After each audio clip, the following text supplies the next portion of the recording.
What is going on, everybody? We are back and better than ever, and we are in D&D. We have the fellas with us, and it is on.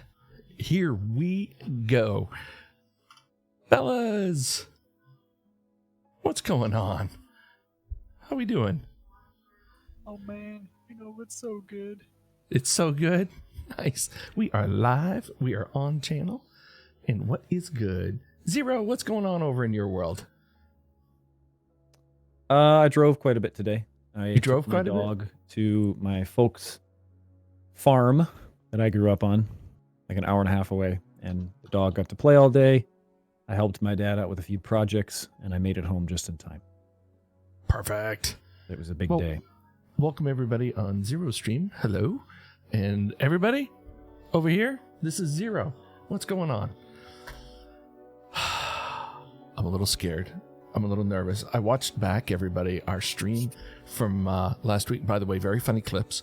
But I'm a little nervous about what's going on. We're in quite a predicament here. I just want to point something out. I don't know. Probably this has been kind of beaten, like that horse is long dead. But when Zero streams for D&D, does that mean he's going from zero to hero, like just like that? Is that? Get out! Get out! Get out! Yes. Don't you have a dad jokes thing going on? I do. Let's get one before we get into character. Let's Everybody, see. be sure to click on that multi-link we put in Discord, or Zero put in Discord. That way you're in both channels, both chats you can see, and you actually count in both places. Ooh. If your child refuses to sleep during nap time, are they guilty of resisting arrest? Ow. That's a critical hit. That's amazingly, I don't know where they get all those dad jokes, but that command, whatever API it pulls from, I don't think I've ever seen the same joke twice. And we've done hundreds of them.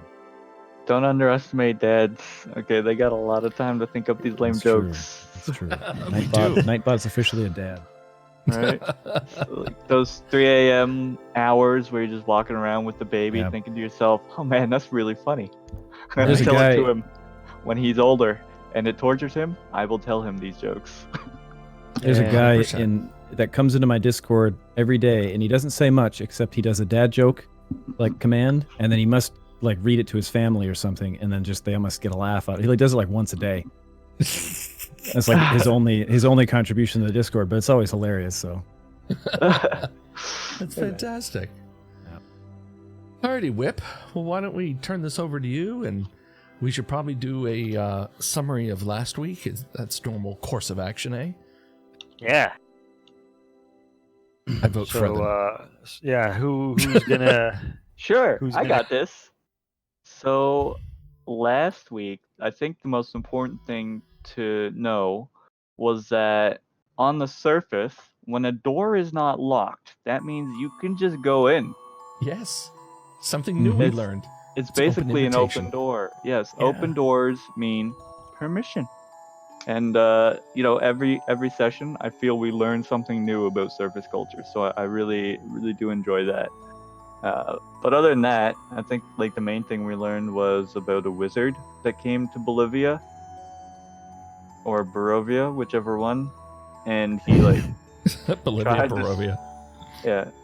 He tried to stir the populace to rebellion. He recruited a bunch of men to his cause and brought them to battle against the army of Strahd. Unfortunately, a lot of them ended up having weaker resolve than was required to fight an army of vampires or something. So a lot of them fled, and those that didn't were never seen again. They were either killed or captured and brought to some horrific museum, and in the battle against Strahd, the wizard was basically very wizard-like, but eventually just fell into a river and did not exit, so probably washed downstream. We met the illustrious Scale brother, whose name I'll remember in a minute. Cairn.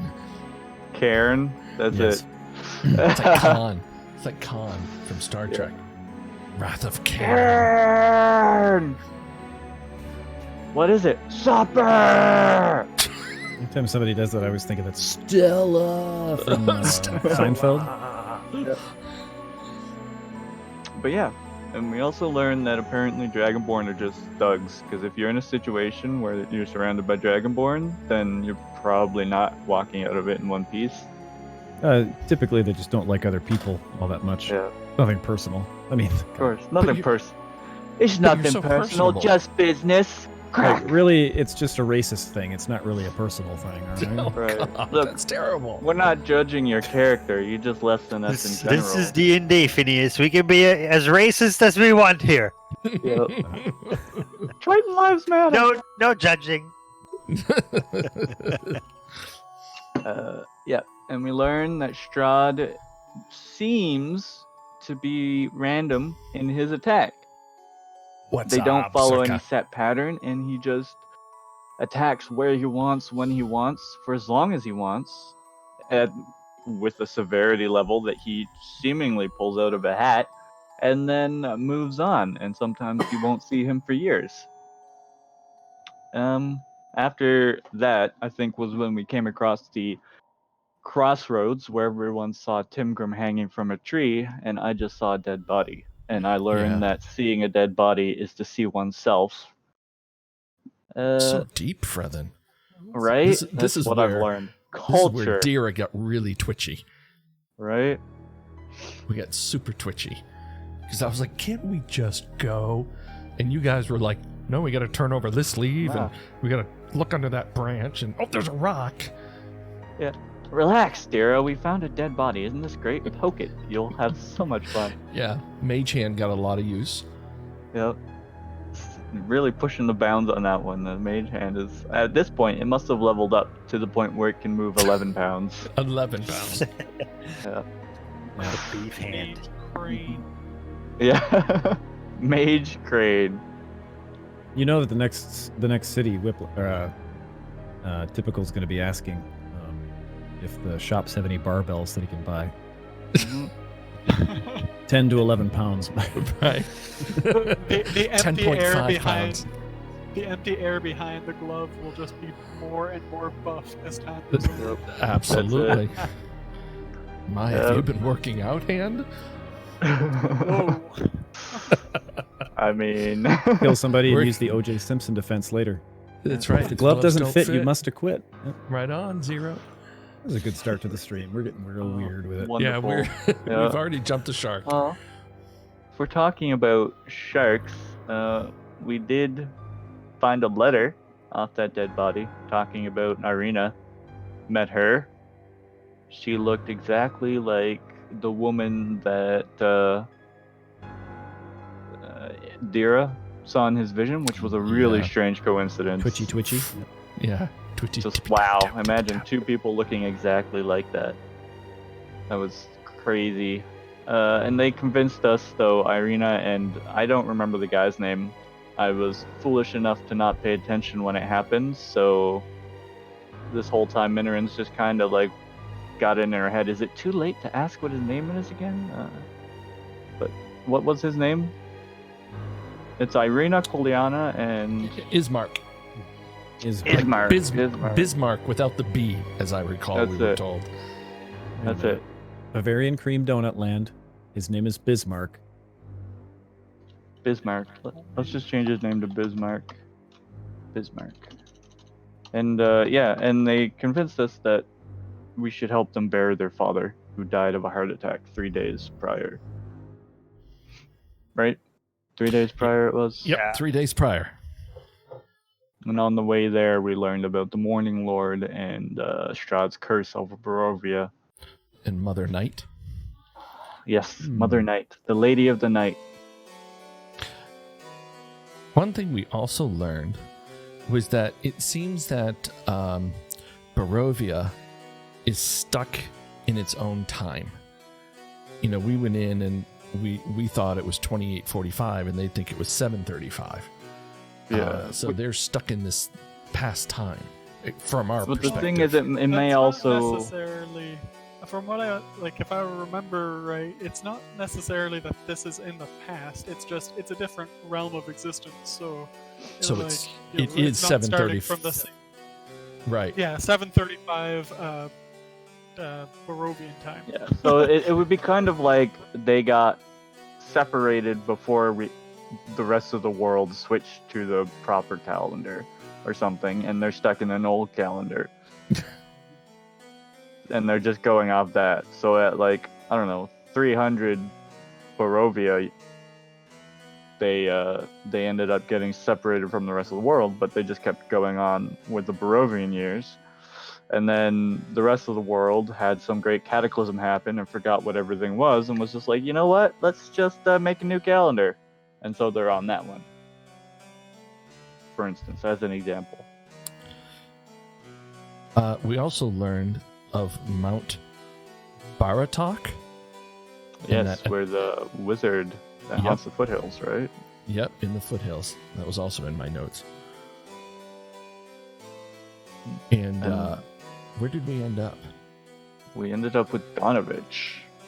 We were talking to him. He was half mad with worry over his son's vampirism. And we decided we were gonna. We decide we were gonna convince him to let us deal with Doru, or I think we were going to try, like, we kind of implied that we were going to try to deal with him.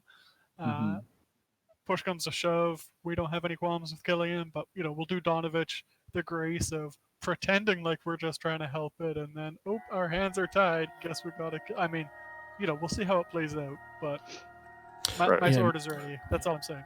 And Karen taught us that even death is freedom. Yeah, of a sort. Right? Yeah. And I think that's where Bismarck was adamant that Doru be ended. Because nothing good can come of it. And right. Whip, maybe I could bring up the question I brought you just to let these guys know what I was asking you. Would that be all right? Yes.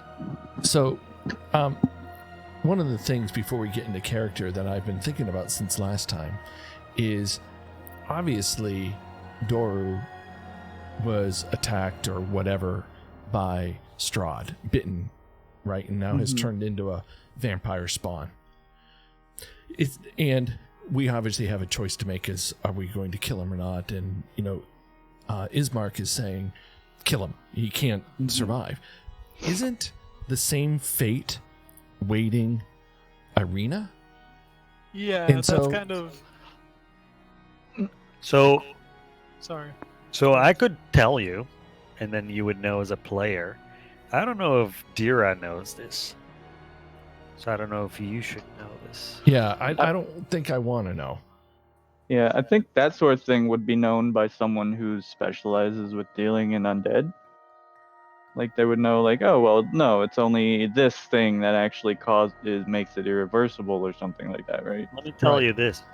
How likely do you think it is that somebody in Barovia knows how it works? Probably somebody knows. But, at typical Phineas, I don't know that, right? So I was thinking all week, like, well, we're about to potentially just, as Karen said, free this person. And shouldn't we just turn around and do the same to Irina? I kind of got the impression when we were talking with Irina and Bismarck last week that Irina was like, nah, maybe don't do that. And Bismarck's insistence on it, like it kind of felt like it was unspoken that it was there. Like he obviously wants the best for his sister and wants her to be saved, but thinks that this Doru is beyond salvation. And to be fair, Irina was bitten fairly recently, whereas Doru it's been a couple of years, if I remember correctly. He's clearly, if there was a transformation, it's happened. Yeah, and I think another thing, there's precedent for. I think that if I remember right, there's some kind of precedent for fixing the issue. Yes. Like Before- reversing a curse. Yeah, before it becomes more permanent and ingrained in the person's, being. Okay. I think. And as Dira, when we get into this, Dira is going to be like looking at, not only is Doru dead man walking, but so is Irina. Mm-hmm. And I think that's where that's where Dira's point of view is. But we should probably start off and bury the dude and then deal with the son, or do you want to deal with the son and bury the dude? We should probably deal with the son and then bury the dude. Okay. Deal with the son, get what is bothering Donovich out of the way so he can properly help us in turn the father. I think you Right. mean like inter. Inter, yeah. I Intern. don't. Oh, I don't sorry. think it It's wants just him they're to both take him like under his wing. graveyard type shit. So I don't know, man. Why did my heartbeat just go up like 10 points? we're gonna intern him, raise him from the dead, and then put him in like an office somewhere. Data entry, Yeah, that's it. Great. All right. Father, I'm hungry. Shut up, intern. Get me coffee. Yeah. You haven't clocked 12 hours yet. No break. All right, so I say All we right, turn time to it get in over to character. Whiplash. Yep, All here we right. go. I'll turn it over to me. You guys, And scene. tell me what's happening. Okay. So okay. So last time it was Ismark talking to Tim Grum here. Yeah. And I'm not without compassion for the person trapped beneath the vampire with vampirism. You know what? Before I say all that, I want to bring up what Whip mentioned before, which is that when we can, we should try to speak as though we're in character rather than explain ourselves as our character is speaking. That's going to be a little bit difficult for me, so I'm sorry. I'll just hop into it. Yeah, me too. Um, We can just try our best on that.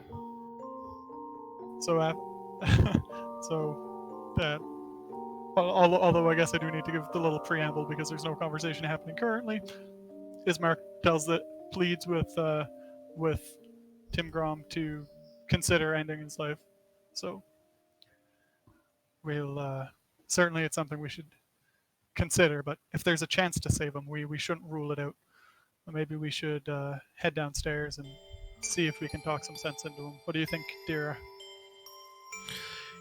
Yeah, I don't want another threat to deal with. Let's deal with what's in front of us or below us, be done with it, find out what else is here in Barovia to learn.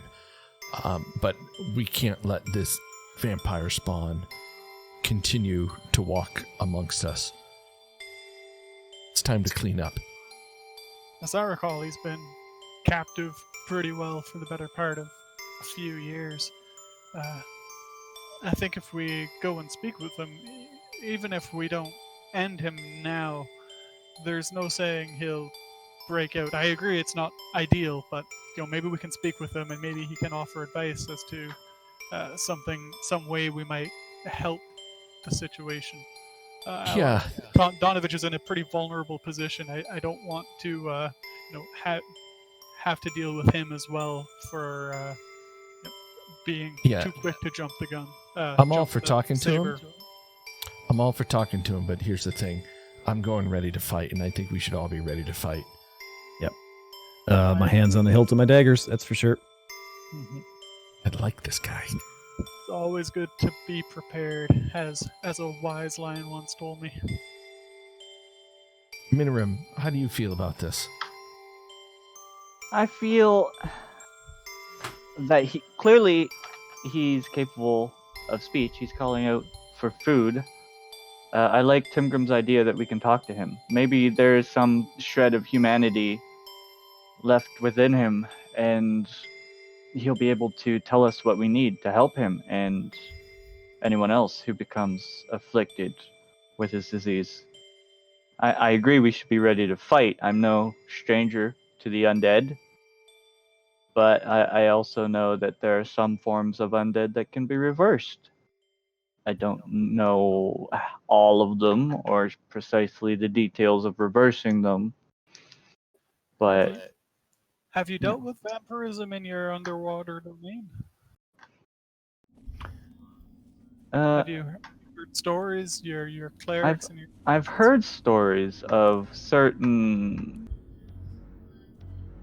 I think you called them amphibious before, creatures who were afflicted with certain undead curses. I don't know if they were vampirism, but these creatures, now afflicted with some form of undead curse, found refuge in the low light atmosphere beneath the waves. So, I mean, I may know. And I'm going to do a roll of, what would that be? Religion, maybe? Yeah, what are you checking? For my knowledge on vampirism and undead curses, All right. like it. I am not proficient in religion. You're I certainly rolled a not. 2. You haven't even heard of the word vampire before. Yeah. I just know that it's undead because they keep saying that. So I'm like. But I've never heard of vampires. I'm pretty sure I have some tools that can deal with them because I've dealt with undead before. Uh-huh. Okay. But I heft my halberd on my shoulder, and I say I can. I am prepared to deal with them, but we should probably talk to Donovich first. Ismark, what say you? Are you ready to help us in this fight? If we go down there, are you coming? He draws his sword. I am ready. Shring rings out. What about so if we open whatever it is keeping him down there, there's a chance that he might try to get out rather than fight us, right? He's been calling for food. What's the order with which we go down there to ensure that we're not going to be ambushed and lose our advantage? Donovich first. Donovich first. I don't Under think the we should guise of send giving him Donovich down food. there at all. It's the safest thing. I'm just gonna cast my eyes, my eyes just glance sideways at Donovich at his ragged, haggard form, and I don't see anyone who's capable of facing what's down there right now.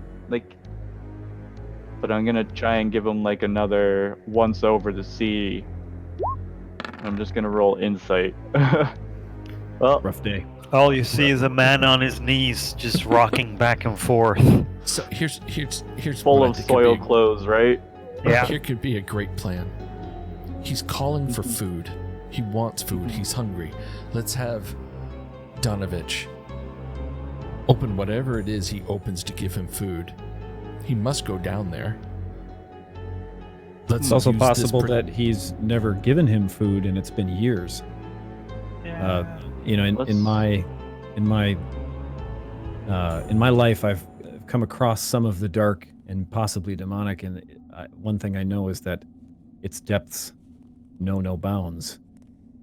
This being could have been down there for months at a time without anything, and the first thing that goes down there may very well be attacked. The fact that it speaks may just be something that it repeats, or even something to lure something down there for a quick meal. Mm-hmm. I agree with Care And here. We should be very cautious about. Perhaps I'm what over we- skeptical, but I don't like getting eaten. When dealing with the undead, it's always better to be uneaten. uneaten. Uneaten. Thank you, Grimgrim. I'm gonna write that That's a good down way in to my put it. notes for tonight. Just always Note to self. note to self: don't be eaten. Remain uneaten. All right. Let's.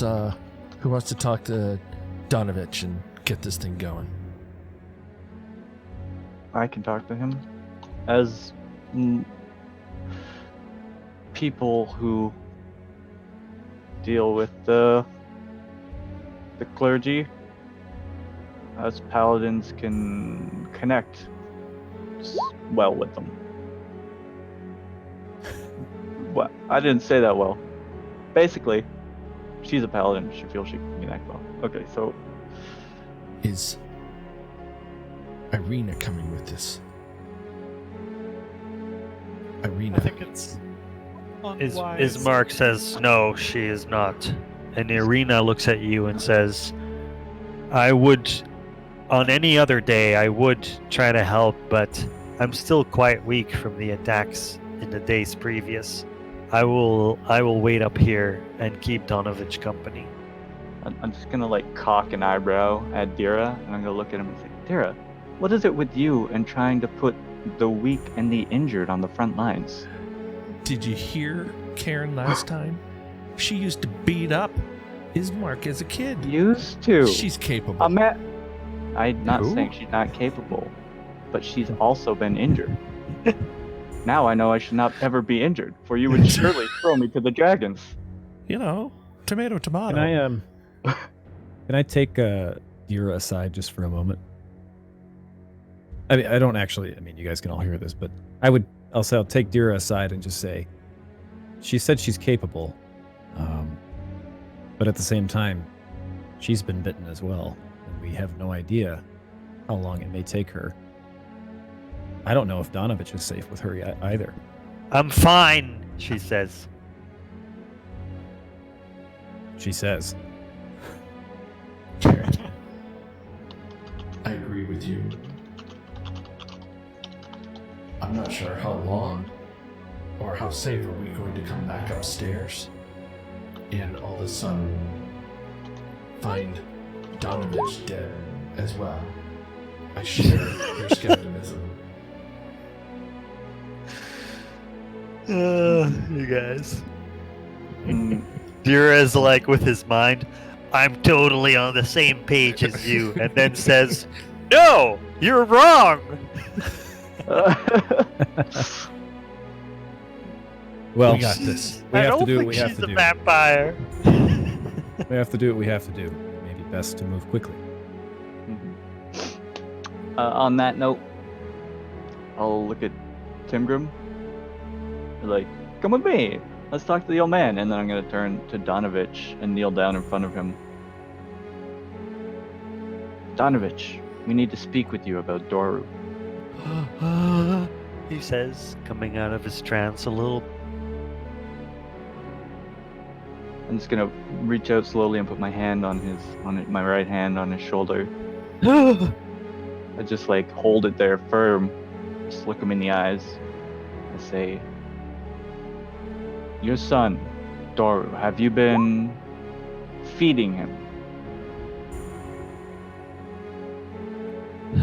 He wants food.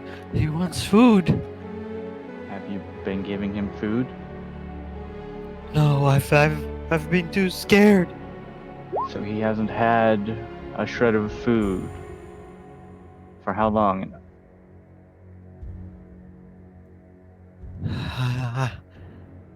I don't know how long it's been. It's like yesterday since he came back. I've been looking for a cure. Calm down, And he Donovich. grabs you by your scale mail in Mhm. desperation.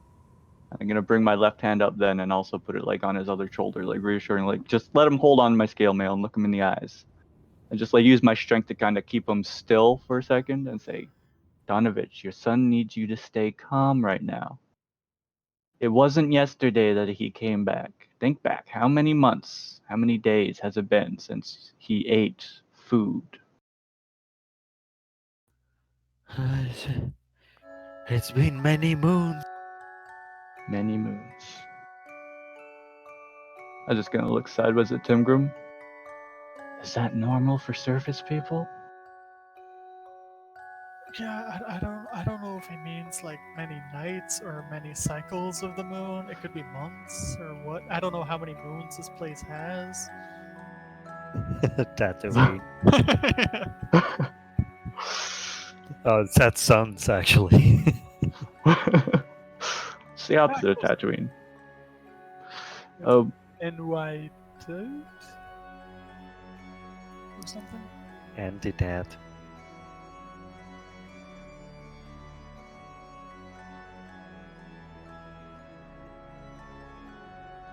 Then I turn back to Donovich and I say,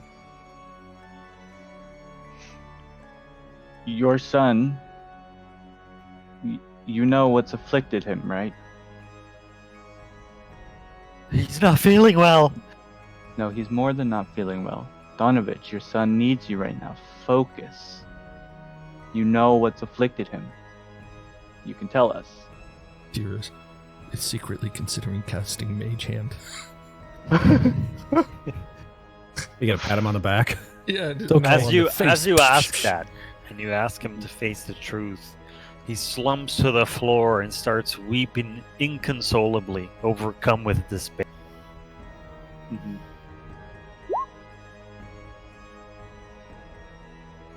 So he's just weeping there? Alright. I pull out like a handkerchief and like put it in to wipe his face.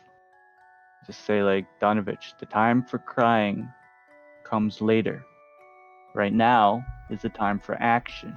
Your son and your son's soul depends on our actions. Action, yes. Yes. The scrolls of Saint Markovia. I must query my mind and find a solution. And he starts rocking Donovich, back and if you had a solution, you would have found it many moons ago. There is no solution, but you do Chapter have the 13, key. Paragraph 6.7. No, chapter 13, paragraph 7. No, that's not it. That's not. I'm just gonna like hold Donovich, and I've still got him by the shoulders, and I'm gonna turn him slowly towards Timgrim and just look at Timgrim and give him a head nod towards Donovich, like, go ahead. Like, we need to straighten him up. Listen, Donovich. Your son needs you. His eternal soul is hanging in the balance. If you've cared for your flock like so many of your brothers have, you need to be concerned now for the well-being of his soul. We will try to save him if we can, but he's not. What you are keeping down there right now is not your son.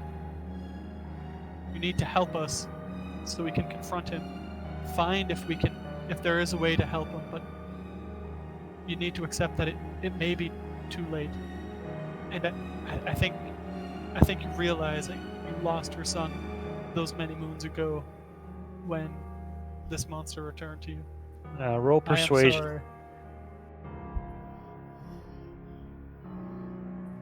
It's a good thing I'm so charismatic, I gotta say. Mm-hmm.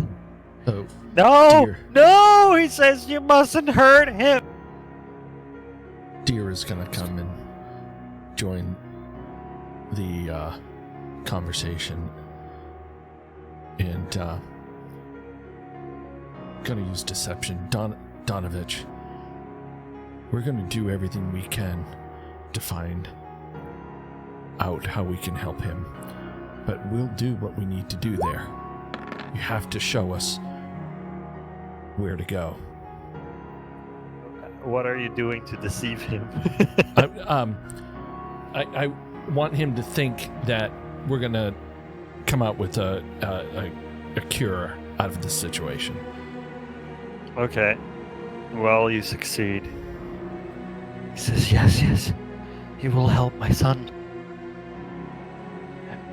We must find a cure. It's a good thing, because I was about to pickpocket him while you were gone. Where? Find a piece of straw. Where? Well, for a key, right? Where can we get access to the basement? And The what's basement.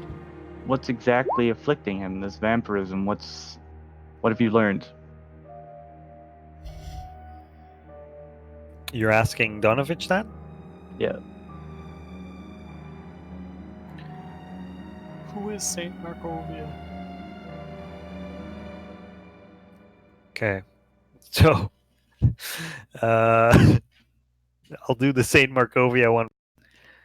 He says Saint Markovia is she was she's a saint. She's a beacon of light to Barovia. She lived long ago, hundreds of years. Some say that she walked during the same time that Strahd was still mortal, if there was ever such a time. She would heal people. There is an abbey, blessed in her name, the Abbey of Saint Markovia in Kresk. It is one of the few safe places in this hellhole. And you think that there are scrolls from Saint Markovia that might have some clue as to how to rid one of an undead curse? There has to be. She would know. She would know. You mean she's still alive? Oh no, Just that's written impossible. in the scrolls. Okay. I don't know how things work here in Barovia. Sorry, I'm all out of sorts. She's like, I've seen some things, man. She could still be alive. Yeah, I mean Strahd's still kicking, so Yeah. in a manner of speaking. He says, I know nothing of vampire and vampire Strahd and what afflicts him. Who knows the devil's ways? But my son, we must help my son. He is not well. Will you take us to him? Will you lead us to your son, so we may speak and hear what he has to say in the matter? Maybe he can give us some insight as to the workings of Strahd that might help us in saving him and saving Yes, this realm. yes, I will help you. You must follow me. And he gets up and stands up straight by his own strength for the first time since you've been interacting with him. And he starts walking down the corridor here. Oops.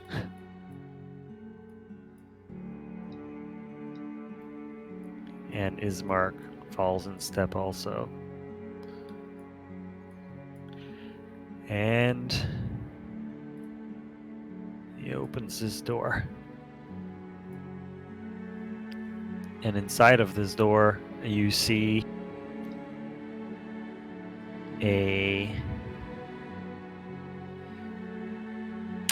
time and neglect have punched holes in the ceiling of this moldy room, which contains a few broken roof shingles amid puddles of water.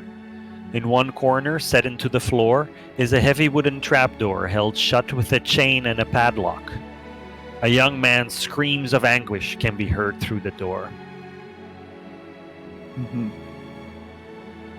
Perhaps it's best if you hand us the key and Yes. step back. You don't want to. You need not suffer the vision of the curse that's befallen your son. Yes. Do Yes, you he need the says, and padlock to keep him down there, Donovich? he searches his pockets, and he says, "The key. Where's the key?" It doesn't look like he has the key on him. I'm just alright. going to be quietly, visually agitated in the back. It's all right, Donovich. When was the last time you used it? Where was how many moons ago did you last? I was just gonna, Where were you last when you used it? I'm gonna put my hand on Timgrim's shoulder and say, maybe, I mean, there's only 4 rooms. Maybe we should just split up and search for a key. Have you been? Where else have you been since your son's return, Ismark? Have you mostly stayed inside the church or the chapel? Donovich, Or you have mean? you, Donovich? What did I call him? Ismark. Is Mark. Oh, It was like, I got nothing to do with this. oops.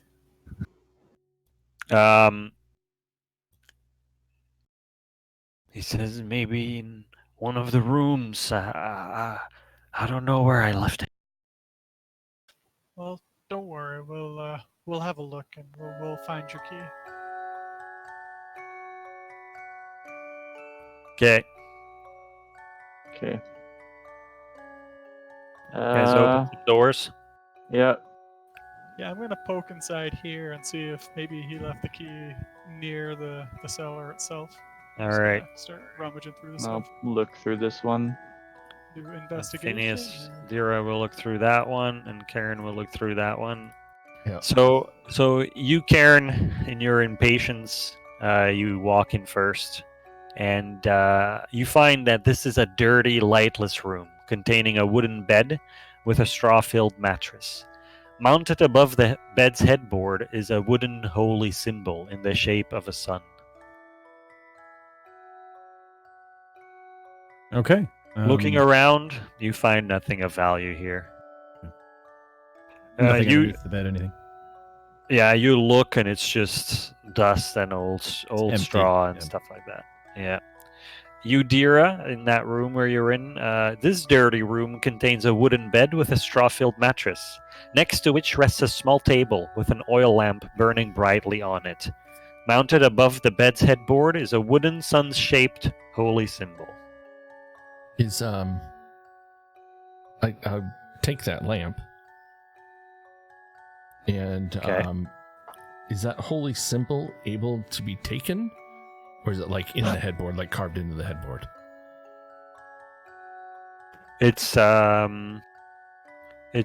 mounted on the headboard. It's you could I'm take taking it, it. although it's slightly inconvenient because it's like the shape of a large clock. Yeah. It's now my shield. Well, I'm gonna just take it for now. We'll see what happens. Man, remind me to never invite you for a barbecue. Well, Wait. what I I like this cutlery. I take it. Where'd my TV go? I took it. Yeah.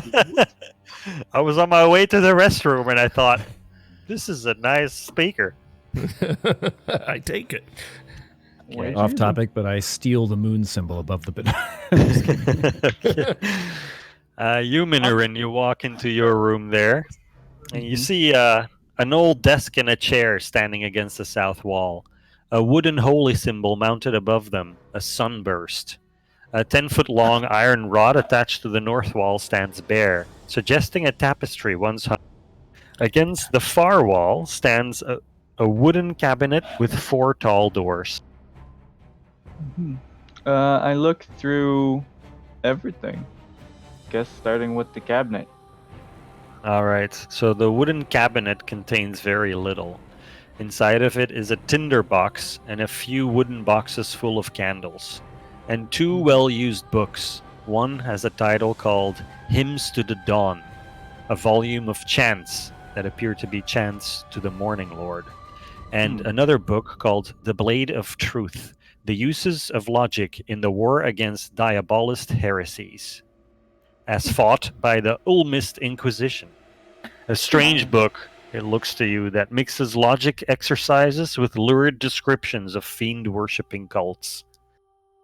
I take both because usually, Minorin doesn't like books that don't have anything to do with Tritons, Paladins, or Triton Paladin heroes. So she doesn't read them. But as she's found herself in a strange land and she's discovered that she needs to learn more about cultures that she's dealing with, these texts they look like hymns of the Morning Lord. They seem pretty religious, right? Yep. Hymns, usually you don't sing those if it's not religious. And then the one about dealing with heresies seems pretty useful for dealing with heresies. So I she's swear, you guys Take played both. too much Skyrim. You guys are stealing the armor off of a guard you're talking to that's wearing it. I'm gonna take that. No, I mean she's not gonna steal it, but she is taking them with her for Oh, now. okay. She's going to talk to Donovich Semantics. about them. Okay, she's not stealing, but she's like she doesn't want to not ask if she could borrow these books. All right. And then So- she checks the rest of the place. In the desk drawers, you find a few sheets of blank parchment, along with a couple of quill pens and dried up jars of ink, and a key. I don't think I've seen what we're looking for. I'm just gonna close the drawer and move on. No, I'll take the key. Yeah.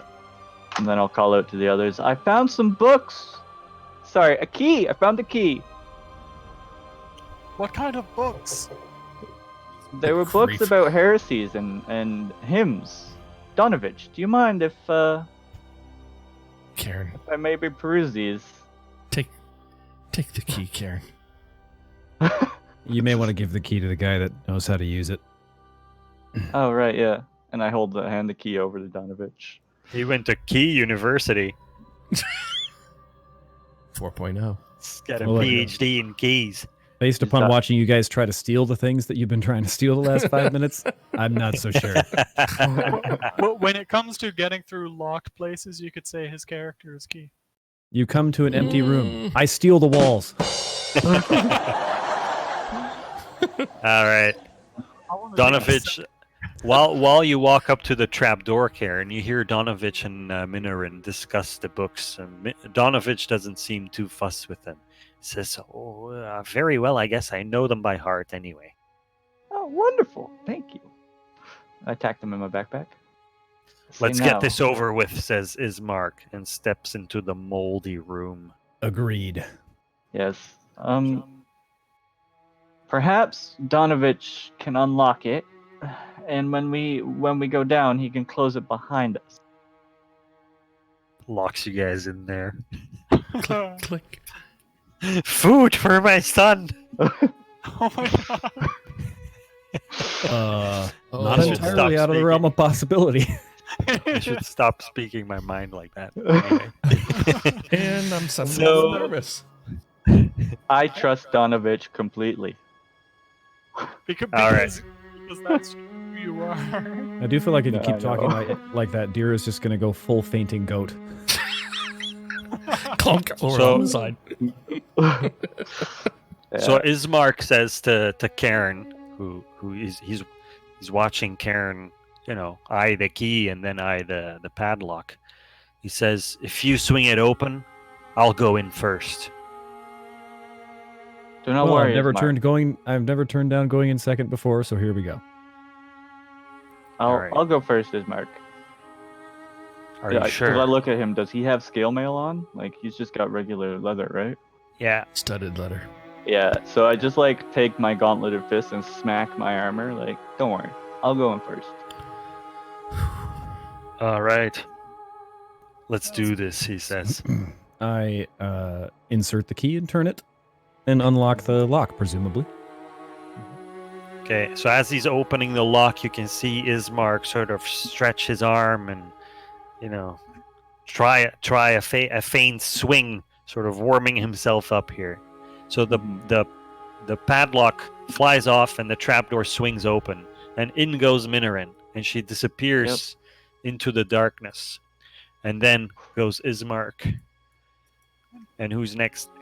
Tim Brum's hopping in. Okay, Tim Grum goes in, and then I assume. Yep. You? Me- All right. And me I last. I get a torch out. Then Wait, is it? Do I have light in here? It says I have light in here, but yeah. it's So hold up there. Okay. So the church's undercroft, which you are now in, has rough-hewn walls and a floor made of damp clay and earth. Rotting wooden pillars strain under the weight of the wooden ceiling.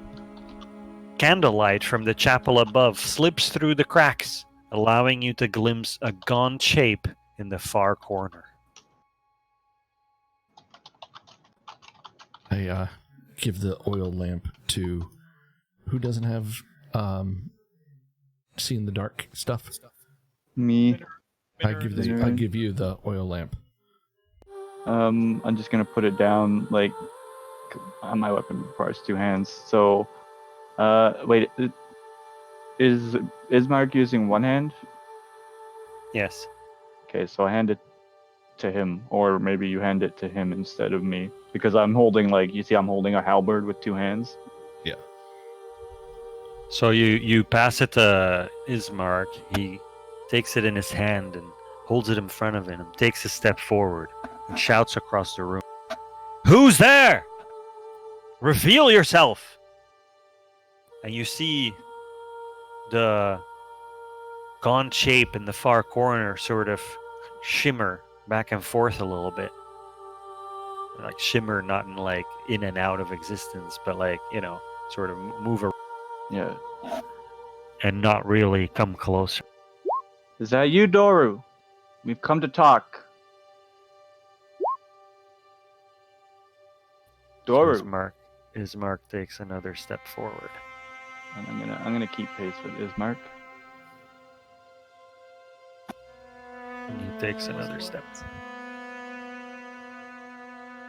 Doru, speak with us. We've heard you calling for food. All right. Just So gonna at hold this my point, hand out. at this point, you catch the attention of the creature, and the creature turns around and reveals himself to you as Doru and says, "I'm so hungry." Yes, Doru. We understand you are hungry. And I'm just gonna hold one hand out for everyone to stay still. I say, we've come to speak with you. If you answer our questions, we can help you. You say you're hungry. What are you hungry for? I don't know, but I smell it. I smell it on. I'm gonna pull out one ration and toss it to him. And he sniffs it and he puts it in his mouth and starts chewing like a ravenous creature. And then he gags and he goes, "Ah! Disgusting. No, I smell something else. I smell you." And then as he says that, you can see confusion on his face. He doesn't know what he just said. He looks scared. It's okay, Doru. We're here to help you if we can. Can I do some will? Does this? No, I probably don't know anything because I rolled so poorly about religion. But Menarin is just looking at him like, what does he want? He says he's hungry. He smells me. Does he want raw flesh? I don't.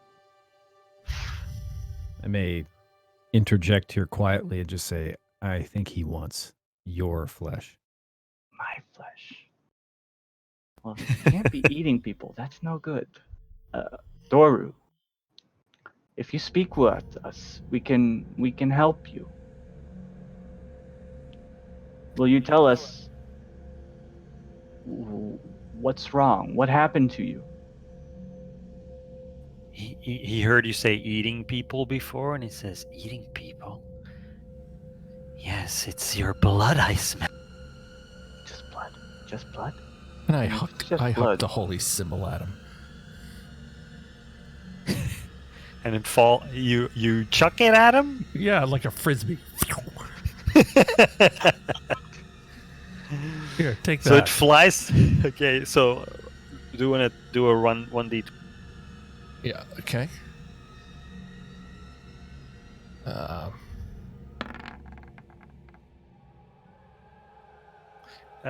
You miss him.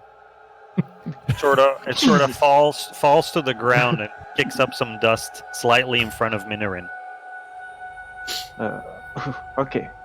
Minorin is distracted for a moment because of it, and he dashes forward and is now straight in front of Minorin, and he goes, "Yes, it's your blood I smell." Okay, Doru. And you can see him with his tongue play with his his canine, and he says, Could I have some? I'm just gonna stand up straight and face him. Like, I'm only 5. No, I'm like 4'9". But I stand up straight and I've got my halberd gripped and I look him in the eyes and I say, Doru, if I give you some of my blood, will you do as I say? If you do not, we will end you. And I'm doing intimidation. Oof. Help me, Tim Grim, give me advantage.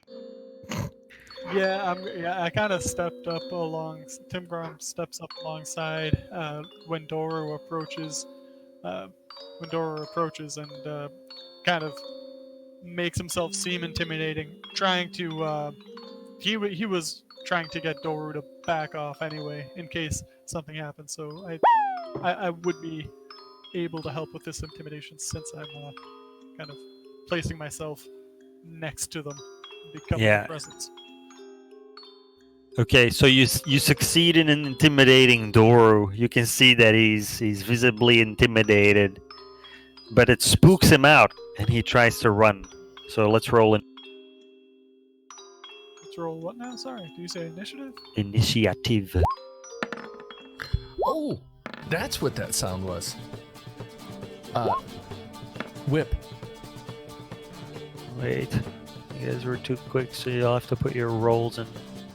Okay, sorry. How do we make sure to do this by clicking on our thing, and then what do we hit? It's been so long. Click on your token and then click initiative. And And then you can put in the values you picked. At the top, in the middle. Wow, Karen. Looks like you're going first. It went well. Although I sick have of to. this- How do I put it in?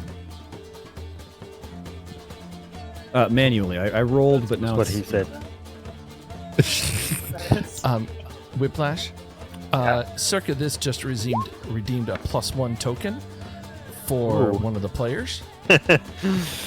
So, Circa, who would you like to give that to? You can choose one of the player characters.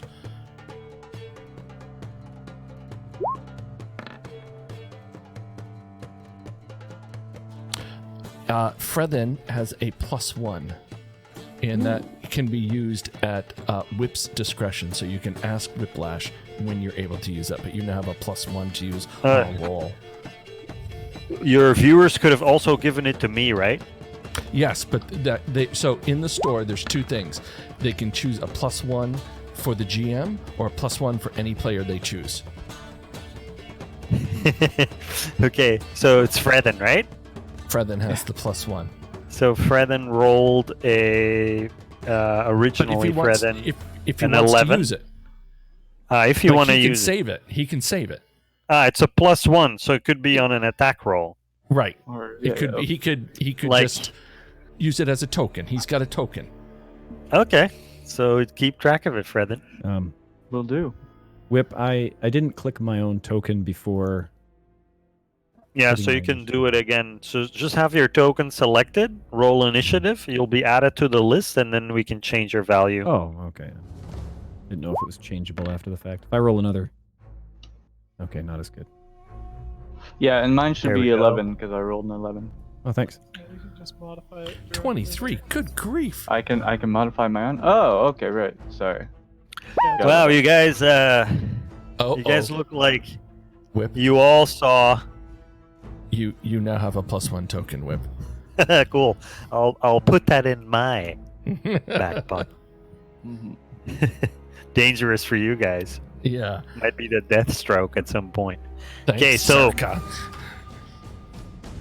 So you guys all catch on to the fact that Doru is gonna try to make a dash for it. So here is Karen, who's quickest to respond. Sorry, what'd you say? question. Like he's running away. Yeah. But where? He's intimidated.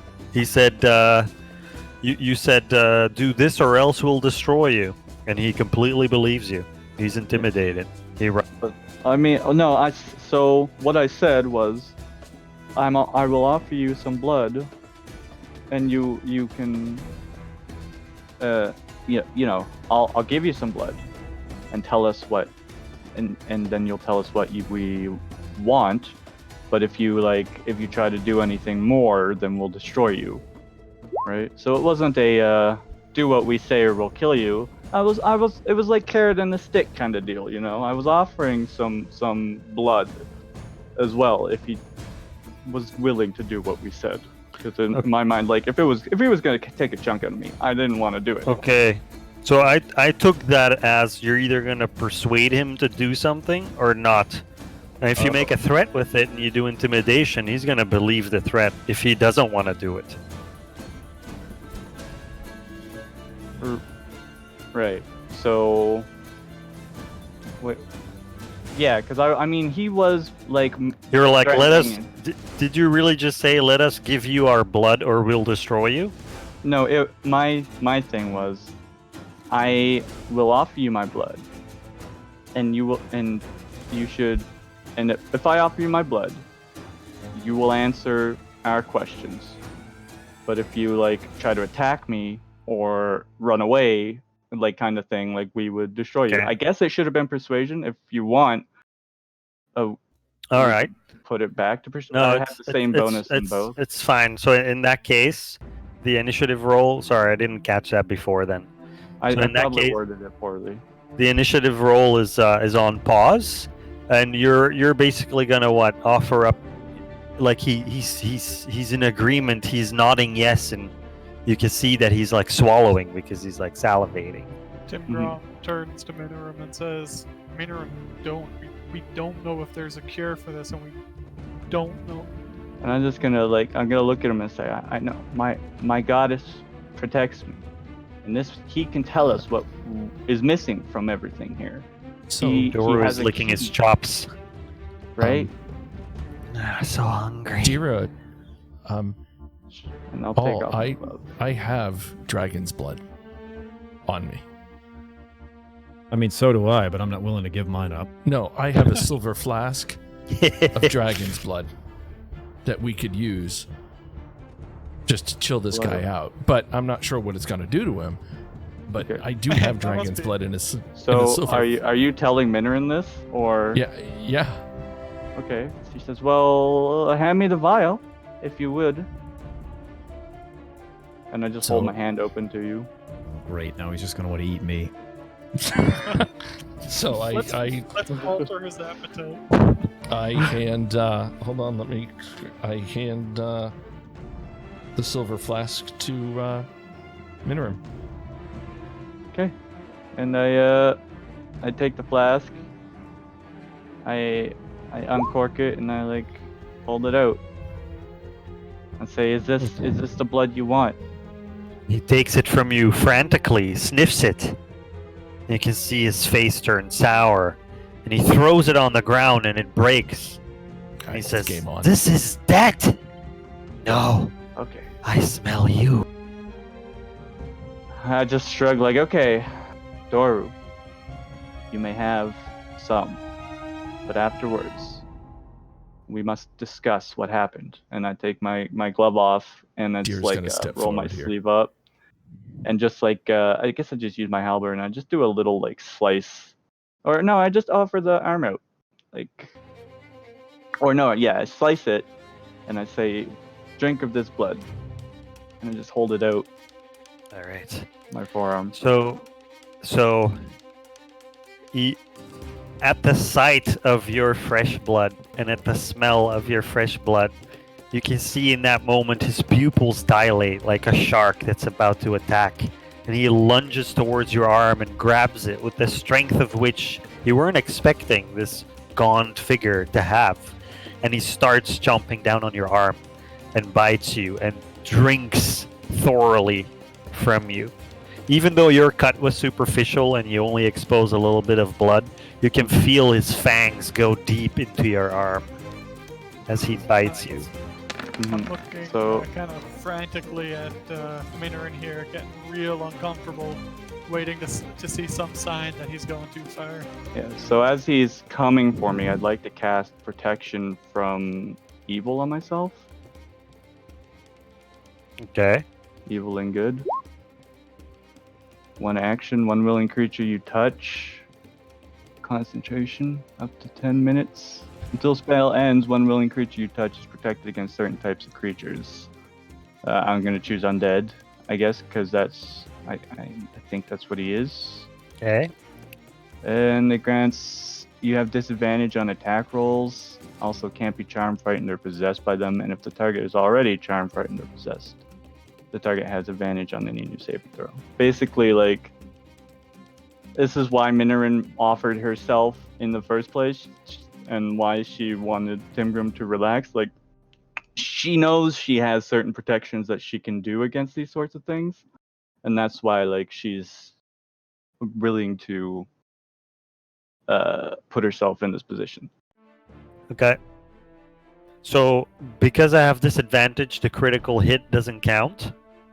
Mm-hmm. That would've And- been like a one-shot kill. Oh my god. Whoa. Yeah, And that would have been what bad. else? If the target is already charmed, frightened, possessed, I have disadvantage. Time for Freddy Okay, to use his so- +1. So you're taking how much damage here? Let me see. It's an 9 8, and 12. so yeah. So he does. Actually, it doesn't even hit you, Right, technically. would it just end up him being like drinking my blood normally, kind of thing, or? That's like an allowed strike, right? Yeah, I think so. I don't But think this is- there's this is a such a bite thing at- as. Well, the difference is in an aggressive action is a bite attack. That's different than letting him drink, I guess, some of the blood that's coming out. Yeah, but you don't control that. You don't control your heart just giving some of the blood. You actually just opened up your. Like, there's no way out of this. You can put a spell on you for protection from evil and good, but Yeah, it's an Mhm. automatic. my hit, I teeth think. are on that skin, man. Okay, This is I'll a take the. huge Yeah, mistake. it's still better than 9 and 12 is 21. And So how does Minoran respond to having 21 life force drained I mean, from her? he's pretty much taken the amount of blood that was supposed to. So I just, like, I've got the halberd. I just bash him away against the wall. Like, that's enough, you know.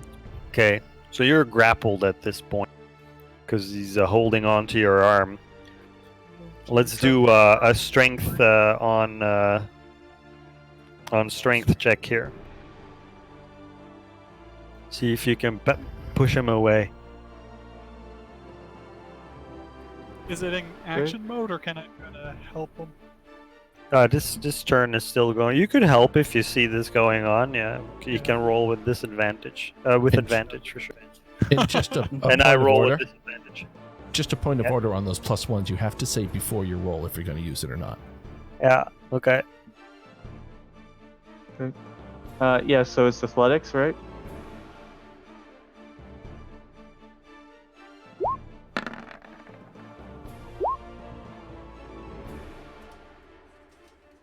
So you roll a 21 and I roll an 8.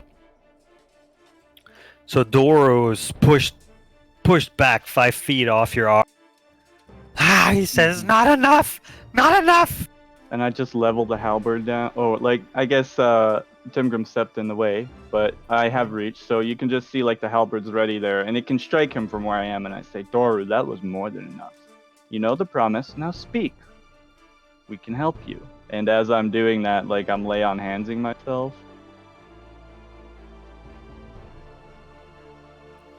Okay. To get my health If back. I'm gonna speak, I want more blood. Doru, remember the promise. You had plenty of blood. I felt you get the blood. Now let's speak. Tell us what we want to know. Okay, Circa, that's funny. And I'm gonna He's do getting handsy. persuasion. Is it? I don't know. Do I have to persuade him? Okay.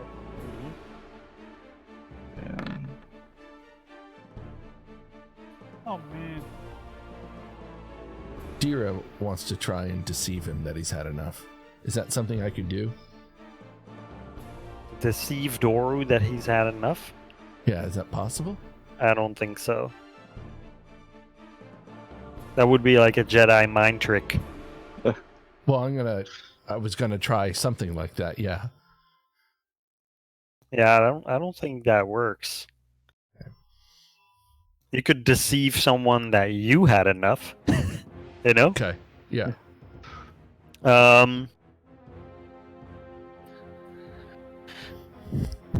So Is Doru still kind of Doru agitated took his about it? fill, and you can see that the pupils turn back to normal pupils, and he's just savoring it. He's just in the moment right now. That was good. Doru, we had a deal. Will you answer our questions now so that we can try to find a cure for this land? For you. Questions? What questions could you have, fools? What happened to you at Strahd's Manor? What do you think? If I told you what I think, that would defeat the purpose of hearing what you have to say. And he shows you his teeth. Did And he Strahd puts do his that tongue to you? against one of. He says, "My father did that to me." I look What at do you him. mean, your father? My father, the dread lord of this realm. Your father is the priest of this realm, of this town. Above you here, praying frantically for your salvation. It's not that monster Strahd that inflicted you so. The priest is not my father. He may have been to the shell that I inhibit, but I came over to drain all his blood and eat him. Mm-hmm. How did he put you in here? He tricked me! What did he do? He said there would be others in here, that if I spared him,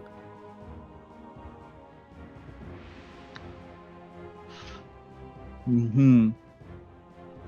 I see. If he tricked you here, I suppose that means you were somewhat less apt than he. Maybe if you still had your wits about you and weren't so fixated on Strahd, you might be a better creature, a more lithe creature.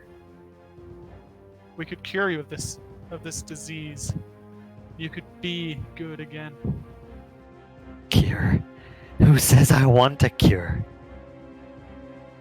My father loves me.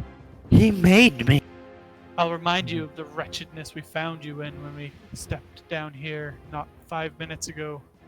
You think this is a blessing? If your father loves you, why are you still here? He looks at Minorin and at her arm and he says, having more of that is a blessing. You had enough. If you give us good answers, there may be something else in it for you.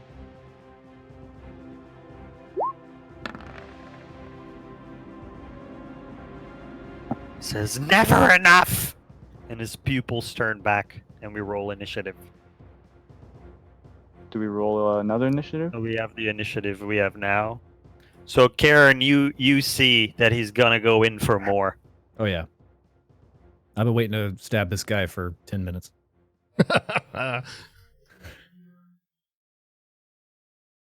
Are we good with initiative? I mean, everything's set. Yes. Yep. Okay. Yep. In that case, I'm gonna step a little closer and just give him a good hearty stab in the side. Or I'm gonna try anyway. We'll see what happens. That's the one. And I have 2. He steps aside for the first one. Ha! What are you doing? But the second one punctures him. You're darn right it does.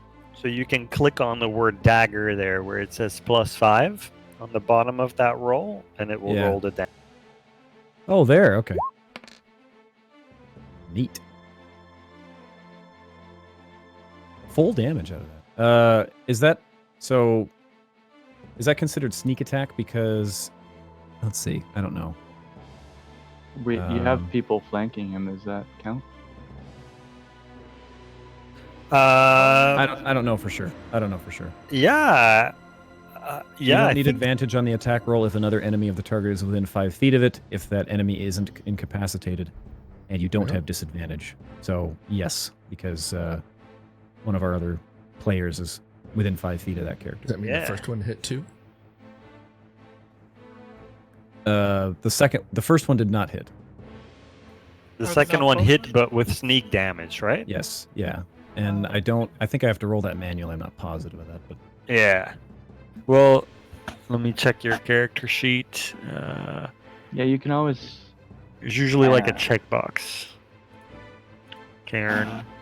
Character I just sheet. manually rolled it. 2d6. Okay. And I can do that if I need to, and I fix it later. It's 2d6 total, right? So it's 6 plus what? 4? In this 6 case? plus 7. It's an Is it- extra 2d6. Yep. Okay. I copy pasta the thing. You can deal an extra 2d6 All right. damage to one creature you hit with an attack. Perfect. So yeah, that dagger of yours went in and found some nice flesh. Stab! This is a That's vampire? it for your turn, Karen? I might just yell to the others. I think we have to deal with this thing. That'll be it. Ingram, you hear Karen say that.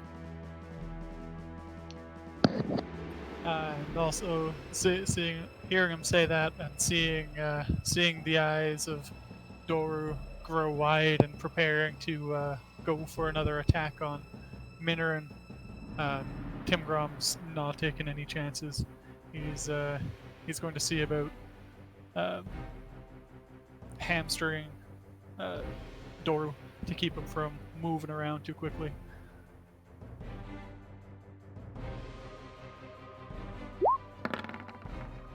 Oh, jeez. Oof. Double Wow. blinds. Double failure? Your hand explodes. My You goodness. faint. Wow. That's Dude, That's something. What are the odds of that? yeah. I've known you for over like I want to say 11 years now, and this must have been your worst roll yet. Perfect timing. Oh man. Yeah, it's a good thing it's not like a crucial situation or anything. Yeah. Not like So we're not fighting I vampire tried to spawn. I tried to get a little bit bold with it, trying to hamstring him while he's turning and taking an attack from Cairn, and also fixated on Minoran. So I just kind of swing. It goes wild, and I kind of lose my balance a little as I expected to find something I didn't. I was kind of caught off guard at the suddenness at which we jumped to action. And All right. that's my turn. Minoran, you see this unfold. Mm-hmm.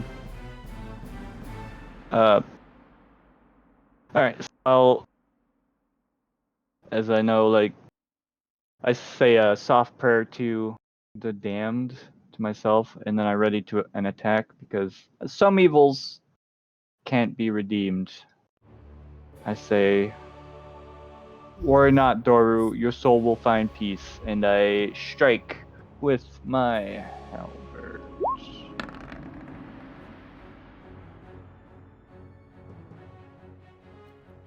Does it He hit? steps aside. Poof. Okay. And yeah, that's it. What are you doing, my sweet? He says. Don't fuss yourself. Spare me some of that. You've had more than enough. Oh, this guy needs to die. Sorry, I say come and get some. Take my word for it. That's my turn. All right. Your fellow party members are into a scruff. Dira is feeling the darkness and loves that we've entered battle. Hasn't felt this darkness in a while and brings forth lightning from his hand in agonizing blast. Your agonizing blast connects with Doru's chest. Nice. Don't you have 2 of these now or something? Or that's the next level? Next level, yeah. Or fifth. okay. Well, it's either fourth or fifth that it doubles up. Added charisma. So you have 10, but originally it was 7 plus 3. Man, it's not bad, eh? Not a bad roll. Feels good to have that lightning crackle forth. So you, Karen, you figured these other characters were into martial prowess, but now from your right, from behind you, you see like a purple lightning crackle forth through the air. It took you a second or two to realize that it was coming from Dira here, connecting with Doru's chest, and you can just see Doru like be visibly in pain from this thing. Ah! He's gonna smirk back at Deer like nice. Nice. Not phased at because all. so far I've seen a guy a midget let herself get bit on the arm. One person completely missed this thing right in front of him. It's been a rough round, and it's nice to see somebody else helping out. Midget. You said it yourself, man. Crazy midget. Sorry, small person. Circa. Family-friendly stream. So Vertically challenged, thank you.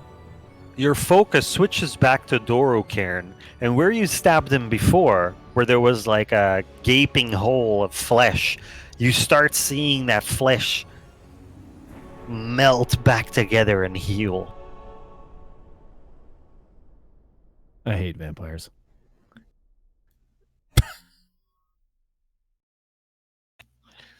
And you can see Doru take a deep breath and inhale and feel visibly. And he jumps up and is now hanging from the ceiling and starts walking across the ceiling towards the staircase. And he's just out of range for you guys to Did do an they close attack it of behind us? opportunity. Wait, when he jumps up, he is? Yeah. Okay. And he moves 30 feet.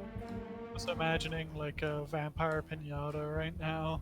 We're all just going ham. Mm-hmm. Just Where hopping are up we into the air, swinging swords and halberds.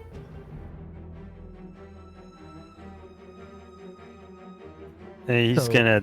He's gonna dash. Wait, how can he dash if he jumped up out of our attack range?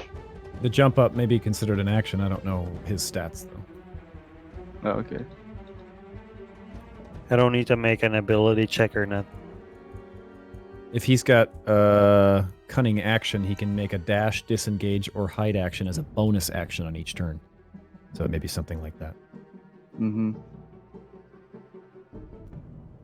He probably And does, he considering how ends much of a up- jerk he is. Where was Ismark in all of this attack? Before he runs out, shouldn't Ismark get a go at him? Is Mark supposed to roll initiative too? I missed that.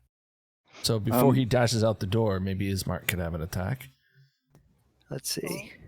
Good call. And we did ask Donovich to lock the door behind us, right? Yeah. That Has was, he?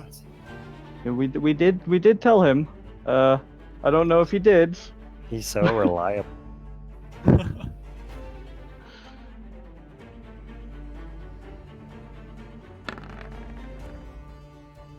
Oh wow. Bring Okay. it, Ismark. So before our buddy Doru does that, Ismark, I guess, moves here. And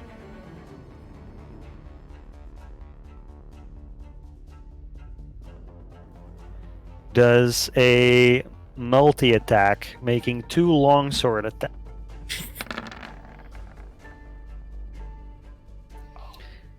And the first one connects, and he does 11 slashing damage right across Doru's arm. And the second one, Doru managed to step aside from.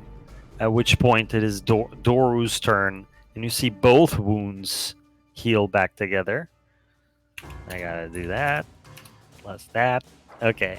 And now he does his dash.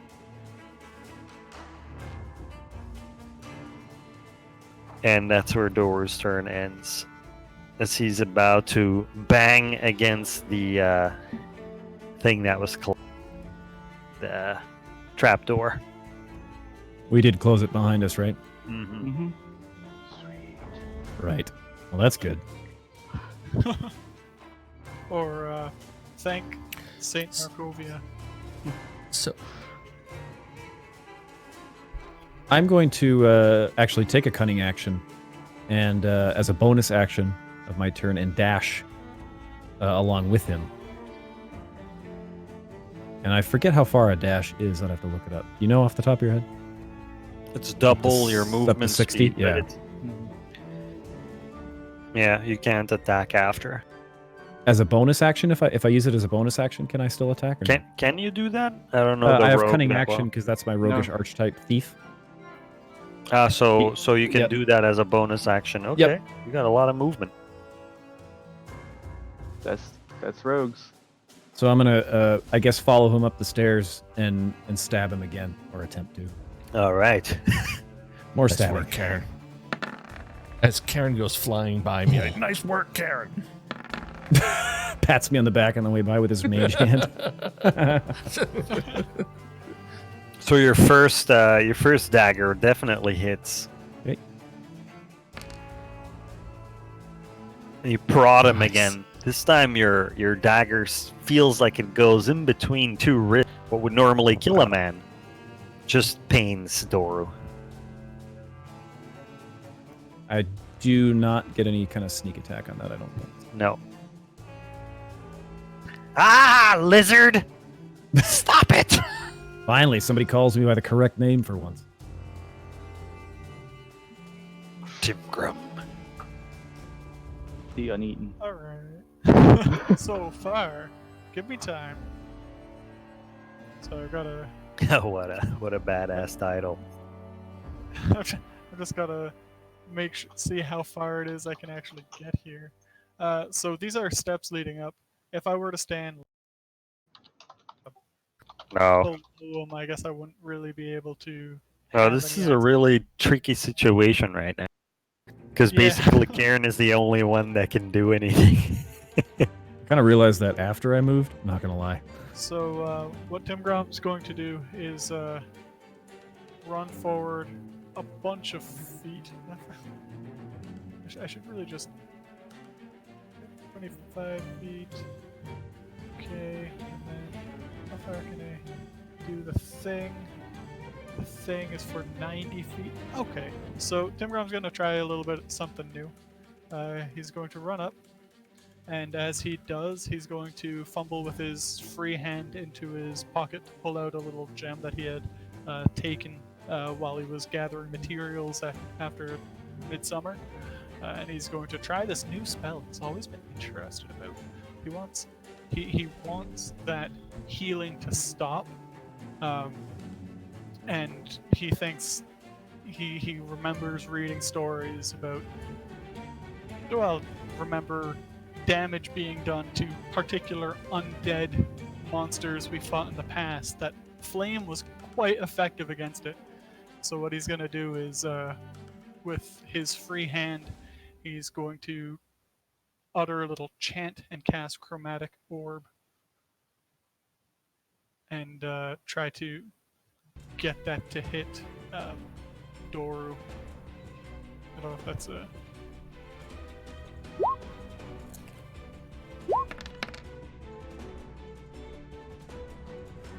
What does that even mean? What am I doing? Chromatic orb. Yeah, I'm trying to link the actual description.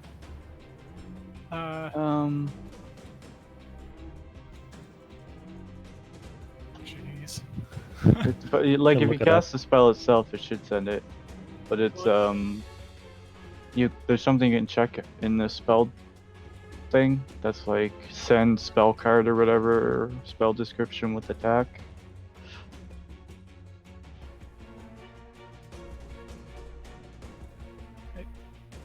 The power to do a whopping 3d8 damage of your choice.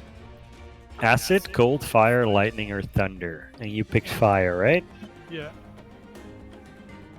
You see that it's a 3d8 and it got 12 damage. Just terrific rolls. Yeah. 3d8, that's not bad, man.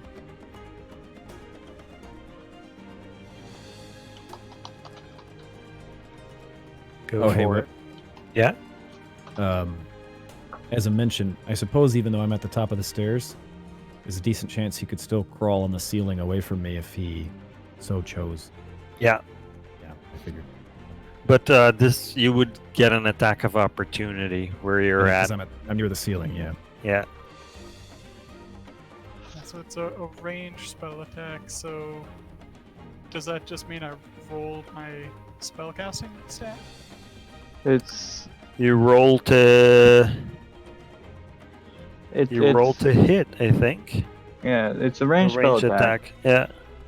If the attack hits, the target takes an average of 13 damage, or 3d8 rather. The fact that you have the ability to just choose what kind of damage type you do that's its greatest strength. So, What 1d20 plus your spell attack bonus, I think. I don't get like. Yeah, Okay, it's not actually rolling the. it's rolling damage, right? it's only Where are you rolling damage. it from? In spells or core? Attacks and spellcasting. Well, the first time I did it through spells, and now I tried it through attacks and spellcasting. It's doing the same, but I messed it up when I entered it in, I guess. PCs. Yeah, Let it me check sounds your like- character.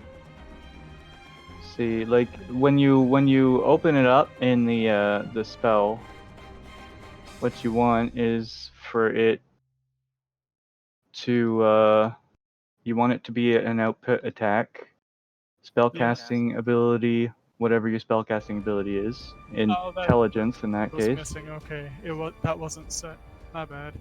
and then you roll it and include spell description and attack. I would say partial is the best one. And then I'm gonna give Fred an access to your character sheet for a moment. Yes, please. Sure. Sorry, guys. Yeah, no problem. Dark Brow the Uneaten. Go ahead.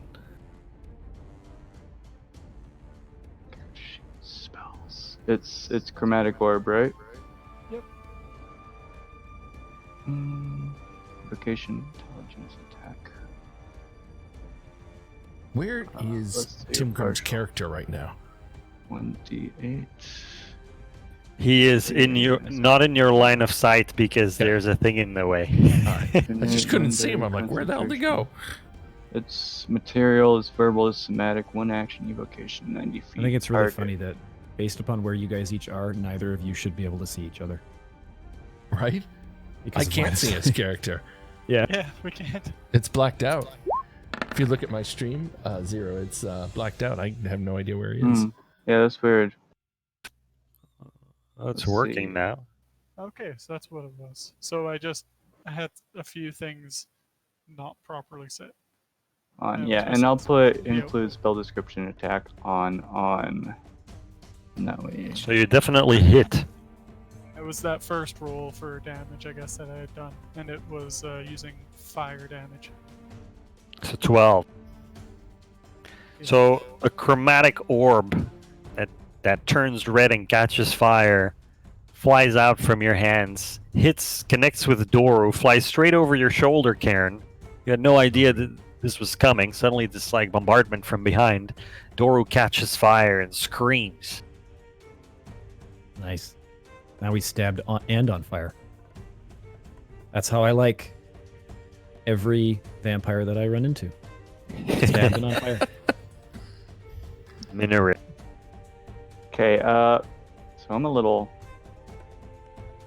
miffed that I gave him his blood and he didn't follow through, so I'm just gonna move up here. And I will turn towards him and say, Doru, if you're looking for more blood, it's right here.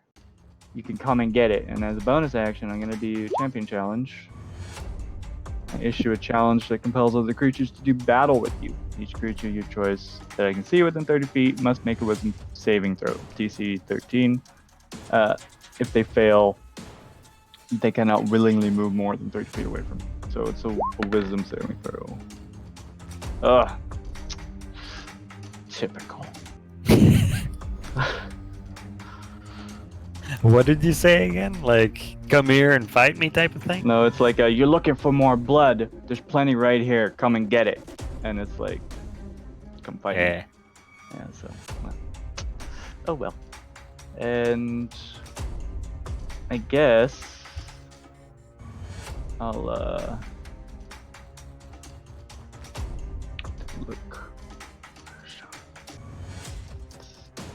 Yep. As an action, I'll I can't do anything. As an action, I'll dodge. That's it.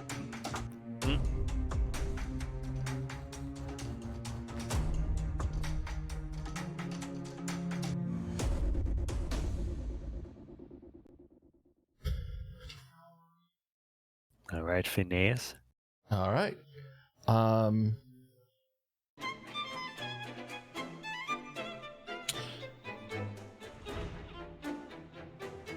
Dira conjures a cloud of daggers in this 5 foot right on top of him, right where he is, a cloud of daggers. This Deer's guy's pretty BA, you know that? So here, like where Doru is, right? Right on top of him, and it's 5 foot round, so Cairn is not It's touched safe. by these. Yep. So, Wow. Okay. So yeah, a cloud of daggers appears around Doru. Every so often, and they're spinning around in like a whirlwind. Every so often, he gets a cut from one of them. Ah! Ah! and that stays there and keeps going round after round. Who is the cause of this? Oh, by the way, my turn's not over, right? Nope. Deer is going to step back his 30 feet. Yoink. All right.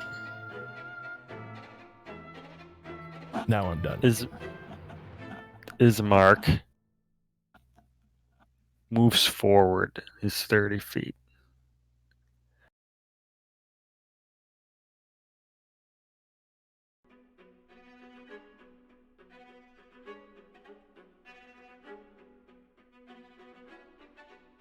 Whip, just quickly, do you allow diagonal movement? Yeah. Up to 30? Okay, I'll just check it.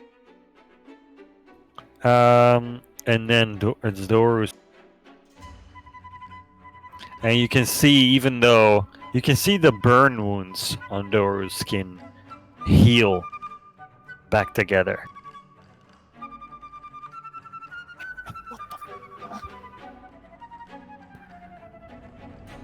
And Doru says, Who is the cause of these daggers? I can smell your blood too. and he jumps to the ceiling again, Karen. You get an So- attack of opportunity. And does Okay. he take damage for leaving the daggers? He Yeah. takes damage if he starts in the dagger. Yeah, okay. Yeah. So his turn started in daggers. Does he take another set of damage now? Let me That's read when Cloud he of takes the Daggers. damage to begin with. Yeah, that's it. The 12 slashing is caused on it when his turn starts in the daggers, Yeah. not when you cast it. Okay, got it. Mhm. I'll take the attack of opportunity while I'm at it. Not so great. So as he jumps, you stab, you miss him by just a fraction of an inch. He moves away, Doru. He takes his 12 slashing damage. Ah! Ah! and he moves 30 feet this way. And he's right on the ceiling with you. So he Zero. moved by me? Yes, but above you, right? You can't reach him. Hold on. I might actually... Let me just see something. Or unless your halberd is like 10 feet. Yeah, this weapon adds 5 feet to your reach when you attack Oh, with yeah. it, as well as So- when determining your reach for opportunity attacks. Perfect. So you get an yeah. attack of opportunity when he's here. Okay, and then that's what I will do. And you hit. Okay. Ugh. Did I Ugh. roll? A Yeah, I one. rolled minimum damage. Anyway, I hit him. Well, you cut him by the ankle, and you throttle him, and he falls down to the floor, kicking up dust between you, Ismark, and Dor. As he tumbles, I say, Doru! The one who's tastiest is right here. Dude, I am And insanely creeped out by this little person. he's prone, and as an action, he gets back up. And then it's Karen's turn. Take him, Karen. Okay, we're just gonna do. We're gonna stab him. Stabby stab. I mean, I really hope so. Anyway, Yep. just the once. I think. The first one, Okay. and with the stealthy stab. Yep. To work on that. Sneak attack. Yeah. So it'd be 5 plus 6. All right. Like math is hard. You're starting to feel like you're just puncturing this thing over and over without effect. But he winces every time you do, though. Is that it for your turn? As a bonus action, I'm going to disengage. If I can still do that, can I take bonus action after an attack? Mm-hmm. Yeah. Okay. Then I'm going to do that. And I'm going to move this direction. That's it. Cool. Tim Brown is going to jump into the space left behind, and though it doesn't gladden him the same way it does as he cleaved through so many goblins, he sees that this vampire is pretty difficult to make feel pain. He wonders how well he'll be able to regenerate his head, and so he takes a swing for the neck. Go for it. With Shatter Spike. It connects. You slash him across the neck. Don't quite sever his head from his body, but you make a decent splash. Some of Doru's cold blood splashes over me.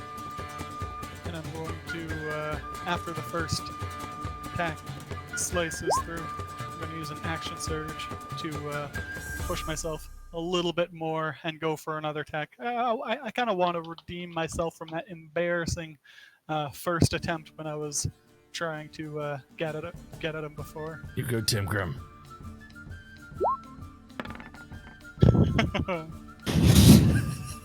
Well, Or not. but I let the bloodlust get the better of me, and wasn't as stable as I needed to be. So dismally, I swung while he was still wincing, and I just missed his neck again. You swung, and he stepped aside, and you stumble, and you're now here.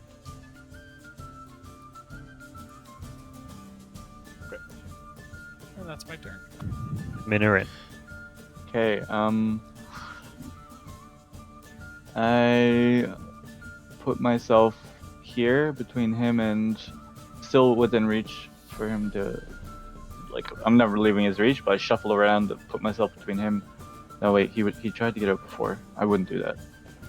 Sir, I wouldn't want to let him out. So I'm going to just attack with my halberd from here. Nice. Okay. Definite hit.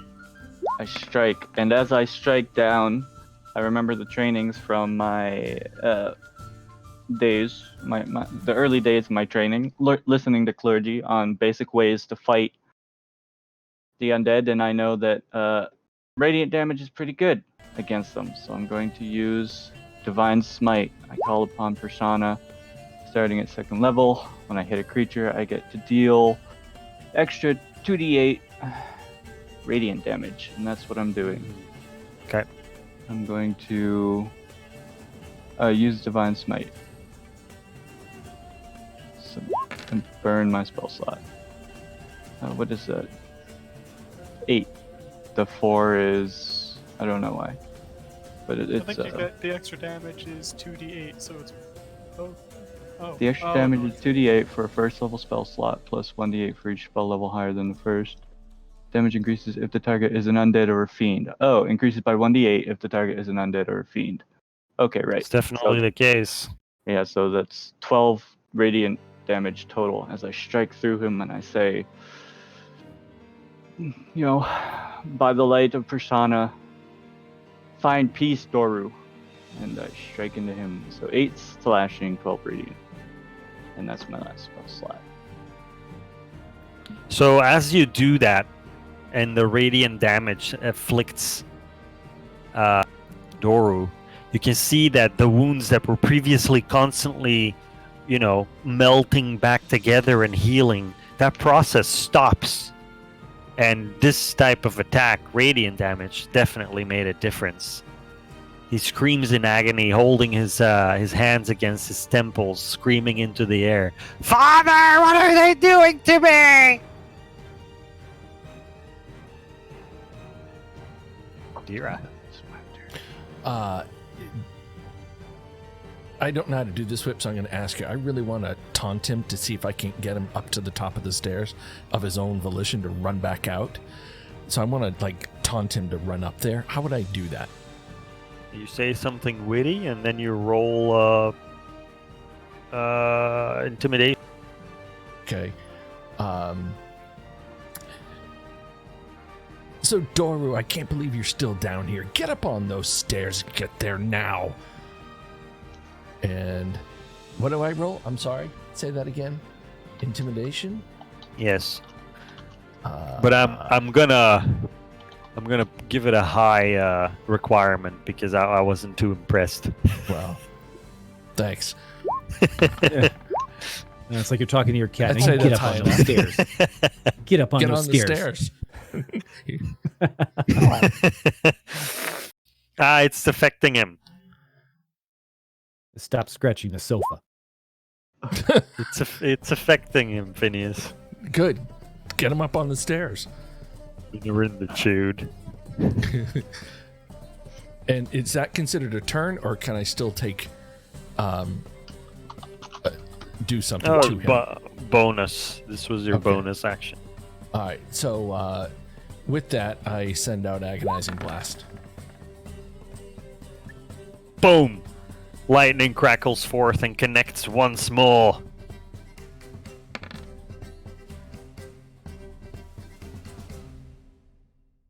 It's just electrifying him all over. He's really uncomfortable, especially now that his wounds aren't healed.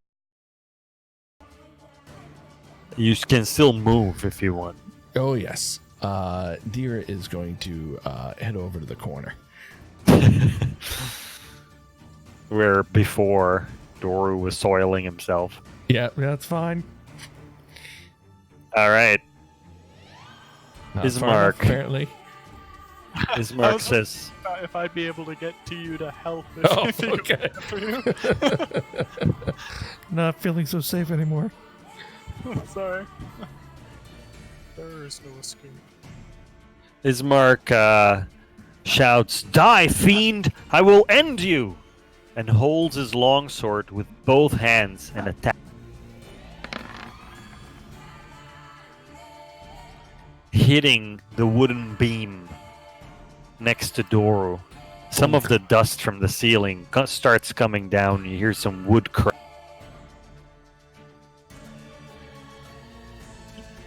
Doru says, "The hunger, I have to eat." And he lunges for Minoran and tries to grapple her.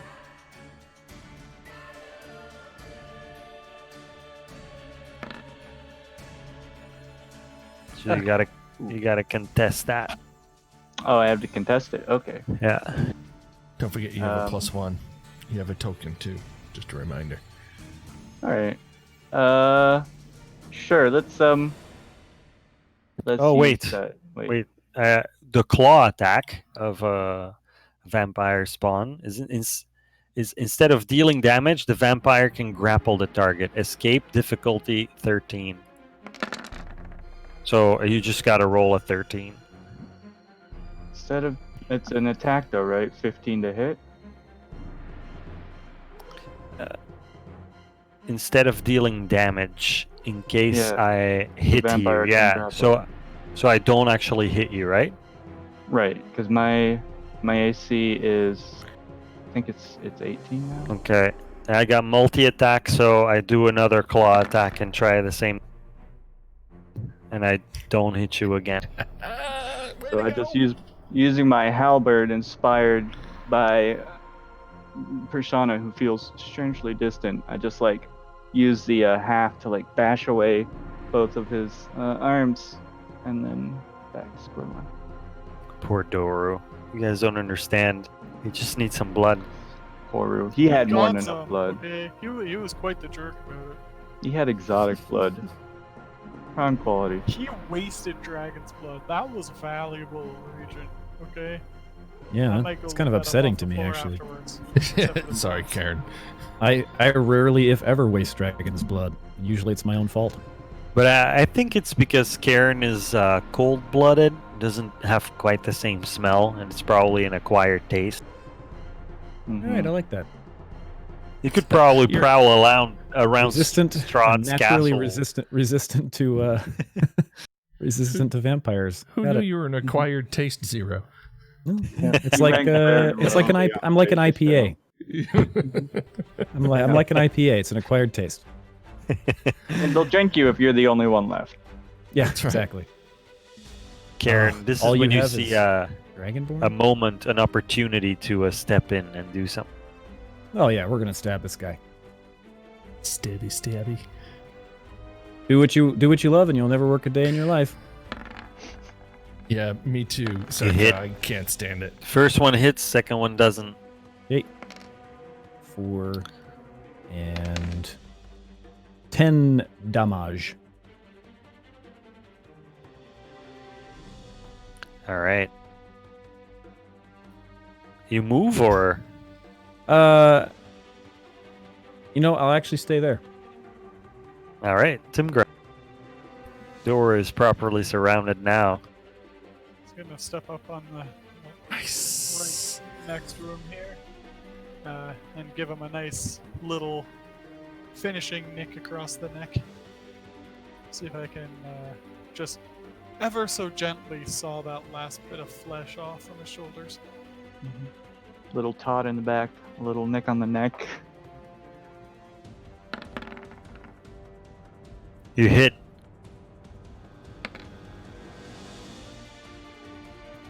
You slice the neck, and Doru starts bleeding from his aorta that runs through his neck. Falls on his knees, gurgling, and then falls with his face into the dirt. Ugh, Is he dead? ugh. Well, I certainly didn't make it a non-lethal cut through the neck. No.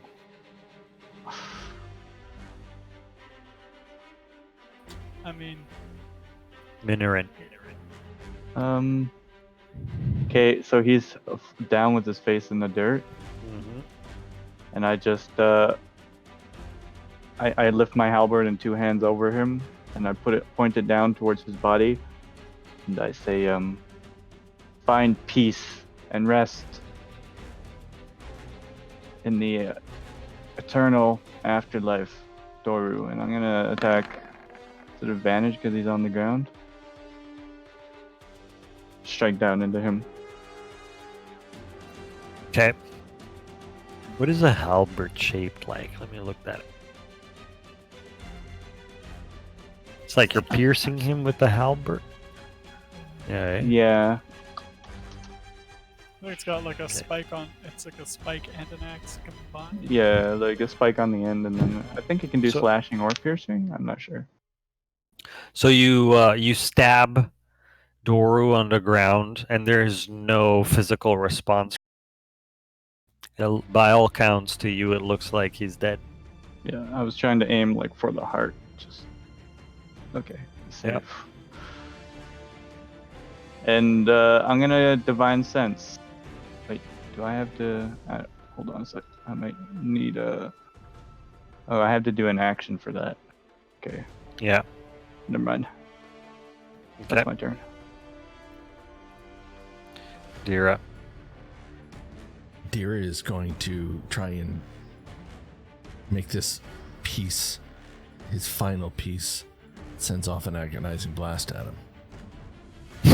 Okay. You hit because he's not moving. He's on the ground, and by all counts, he looks dead. So your agonizing blast connects, and you see lightning crackle all over the corpse, and there's no physical response because you just agonizing blasted a corpse. Okay. Perfect. He comes back to life. Well, you never said he was dead. Fine, Or was the deader. monster. Dead I again. think that's. I get the impression from the way that he just fell. There didn't seem to be. We know he's the undead. Tim Grom's kind of suspicious. Like he cut open his throat, but he kept healing. He kept coming back. So he's not really trusting this seemingly dead thing in front of him. He doesn't quite understand it. Even if it's not moving, there's something still unsettling about this seemingly dead undead thing. Yeah. And he's brought back to a story he had heard in the Sunless Citadel about an ancient vampire that was killed, which spawned this great Glubius tree. Glubius tree? Glubius? Golthius. Golthius. I was so close. Glubius. Glubieth. That's like Maglubieth, the god of the goblins. I love you, man. You're just mixing everything together. What are words anyway? Down in At one time, I Bolivia. ran into Magludius Maximus, the god of flatulence. Gludius Maximus. Bolivia. Yeah. Father to a murdered king. Wait, no. That's and, Husband to a the murdered story, the story was pretty clear on one thing, in that there was a stake that had pierced the vampire's heart that had then grown into this evil tree. So he's kind of thinking, is there something here that we can use maybe to pierce it that won't turn into a giant evil tree that'll chase us through So dimensions? you get a free advantage roll to use at your leisure because you just connected how to kill vampires. Yes, and I remembered it from in story. Yes, way to go, Tim Grom.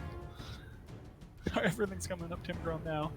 Tim Grom rummages through his pack for a torch, and with the wound that was inflicted by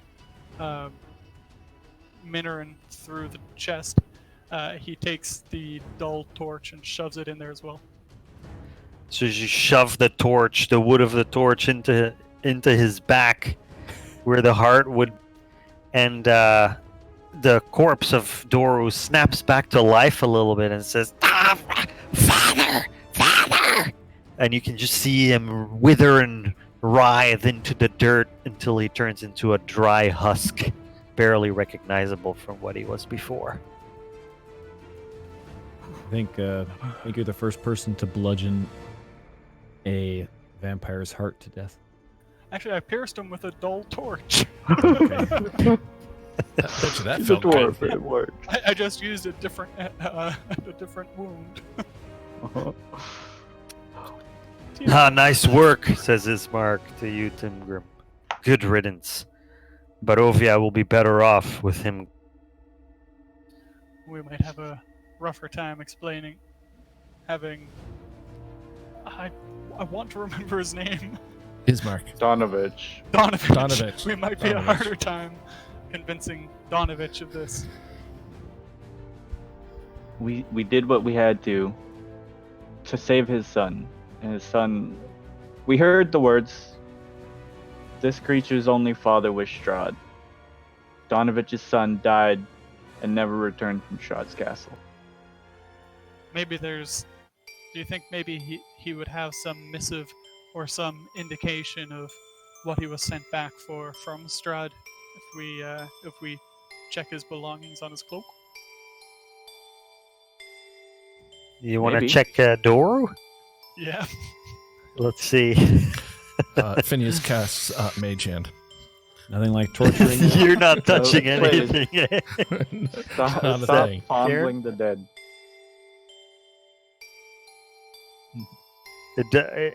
Okay. Yeah, it doesn't look like he's got anything of value on him here. Is there any indication of maybe some sigil or something aside that he might have taken out from Strahd's place, or just like I guess it would be kind of weird for Strahd to tell him something and then also give him a letter explaining what's going on. But I'm looking for some sort of connection to his time at Strahd, not necessarily for valuables, just some indication of what he might have gone through before he wound up here. Yeah, so you I mean, you can run a medicine check here now because it's like a dry husk you're looking at. Yeah, you can't tell anything of value.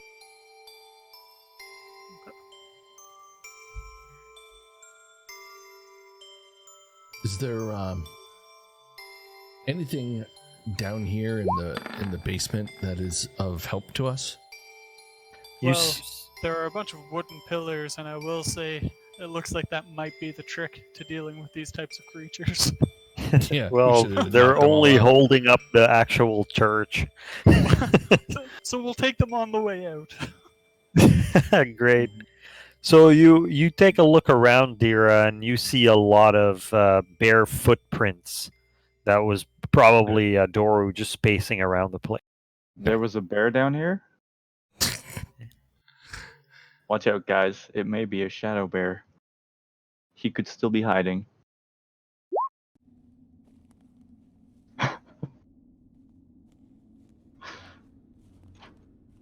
Yeah. Sorry. That's a lame. Ismark says, "Let's go back upstairs. I want to check on my sister." Agreed. So you guys walk back upstairs into the church, and let me move you. That's cool. That's cool, Circa, that he actually got away. Wow. That's kind of bad, huh?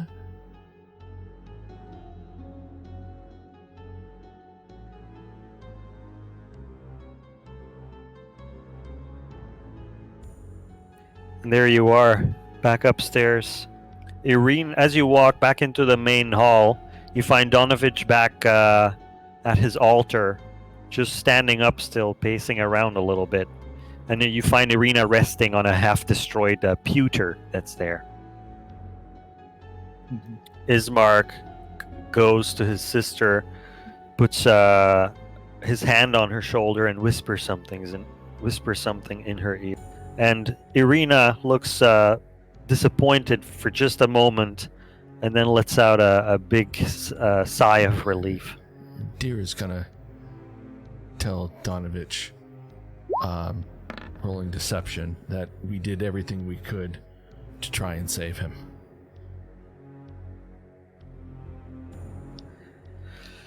Donovich believes you and says, "My son, did you put him to rest then?" we put him to rest in the most humane way and permanent way that we could. I suppose I must thank you. Oh, We do have some questions, though, about when he returned, and what information can you give us to help us free this realm of this evil? he says, I don't know much. I'm just a local man. I've visited Valaki only once in my life. I never left the village of Barovia. I don't know what information I could give you. I know a lot about the scriptures and about the Where- religion. Where was the abbey again? What town? He Your explains, yeah, Kresk, Sorry, it's Kresk. Krezk. The Abbey of Saint Markovia. Markovia, she was a beacon of light in a war. She would heal people, sometimes bring them back to life. She was a very charismatic person, very nice. She could make friends everywhere she went. She is revered to this day.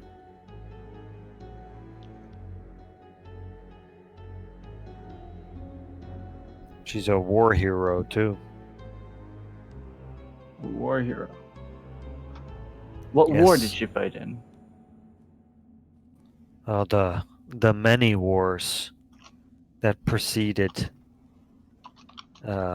this place. It's only lore, it's hearsay, but the scriptures say it's true, so it must be true. Yes, of course. The scriptures have no reason to lie to us. So say we all. He says, "Is there anything I can help you with? What?" And you can see he's becoming more and more sane now that the curse, his curse, and I mean that figuratively, is lifted from his shoulders. What brought you to our church? I see Irina is here. And Irina starts explaining that their father died, and she wants him to be buried because then they gotta move to Valaki ASAP. Because she explains that her brother claims Strahd is after her, like a madman, just trying to get to her. And so they have a conversation again where she basically recounts how she cannot recall those events. Like she was charmed in those moments, and she was bit twice. And she shows she shows where there used to be puncture wounds that Minorin actually healed, and she explained how Minorin is a healer. And Donovich seems impressed by this, Minorin, that you have these powers. He seems a little bit infatuated with you now and curious. And he says, bury your father? What happened to the old Burgermeister? Yeah. His It's cool, heart right, gave sucker? out after the many attacks. Oh no, and you can see that Donovich is sad about this. He knew the Burgermeister. They go back a long time. Ismark, I suppose you have to step up now. The people need you in Barovia. Oh, Irina. I know you were not the natural daughter of Kolyan Indirovich, the Burgermeister. I remember the day that he found you at the edge of the Svalage woods near the pillar stone of Ravenloft. And Irina is surprised at this. She had never heard this said before. Her father surely never told her where she was found. She knew that she was an adopted daughter, but her father, the Burgermeister, never explained, how that came to be. So the fact that she was found at the edge of the Svalage woods near the pillar stone of Ravenloft is new. And Donovich says, yeah, you were but a girl then and seemed to have no memory of your past. But Kolyan adopted you, and he loved you dearly. Please, for what you have done for my son and put him to rest, please let me help you and help you put your father to rest. Let us bury him.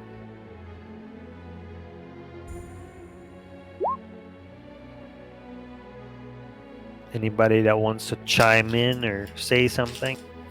Yes, Um, yes. Look, we left him out front. We'll fetch him now. yes. Do you have a plot that we can prepare? Maybe we can split up and some of us start digging while the others go and fetch Oh. the coffin. I guess. Of course. Okay. You cast Mage Hand. So, alright. So, Donovich starts walking towards the door. I move with this. Woo! Okay. Sorry. And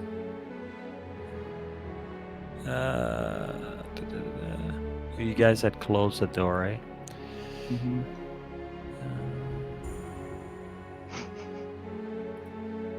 And you guys open the door. Huh. Close the And- door again, Timgrim. Oh boy. Or Oh boy. Donovich, go head out. If he steps out, I step out behind him. likewise. Oh boy.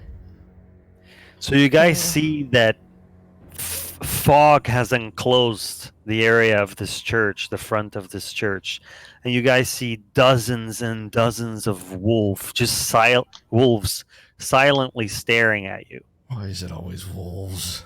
And among the wolves, standing upright, you see slanted figures. You squint your eyes. You take you try to get a good look, and you see that, the movements of these humans is completely unnatural. It's a lot like the undead that you encountered in the sunken citadel, like skeletal and zombie-like undead. So amidst this crowd of undead and fog sort of playing in between all the creatures, you see a hooded figure Oh boy. looking at you Oh and boy. pacing. Oh boy. Oh boy. Oh boy. Oh boy. I'm going to just kind of breathe steadily and heft my halberd. And just look and to whom do we owe the honor? So the hooded figure stops, and you can feel, even though you can't see its eyes, you feel it connect with your soul, Minorin. And the hooded figure speaks and says, "For 735 years I have sat in this tomb, overlooking a small valley of people barely worthy of their name. What of ambition? What of strength and passion? There is none here. I have invited others to my realm to keep my wits sharp, as a cat might play with a field mouse. I played with my prey, and that was almost enough. But you are something different, a different kind of mice. And where you come from must be a special place indeed. I say, let us see how you fare, and let the game begin." And roll for initiative. Oh boy. Timgrim is concerned. Boom. Ooh, big money.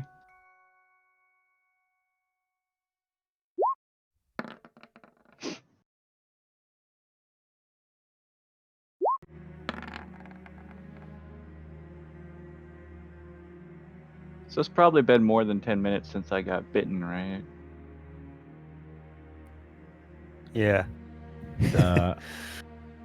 Let me see here. I rolled a 17 the first time, but forgot to click myself. So Okay, we'll change it here. thanks. I'll remember that in the future. Kind of passive aggressive too. It reminds you wanted to send this result of this roll to the train You track. really did. Jeez, Zero. Oh boy. Oh, War boy. horse. Why does it say Oh, war that's what horse? happened to our horses.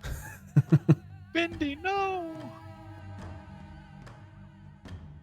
I know it's not Bindi. Bindi's safe with the stable master in the material realm.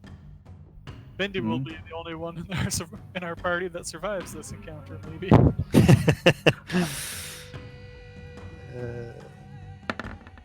I don't know why it says war horse, whatever. It's a war horse. I had rolled initially.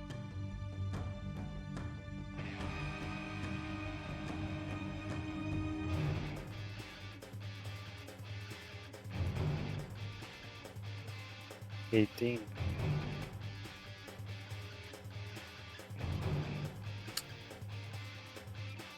Yeah, I've And reminded so all the Fred other and- rolls but I are hope Whiplash accurate? forgets. Yep. Alright. So the hooded figure holds up his arm after saying, "And let the game begin," and points at your party. And one of these creatures starts lunging forth.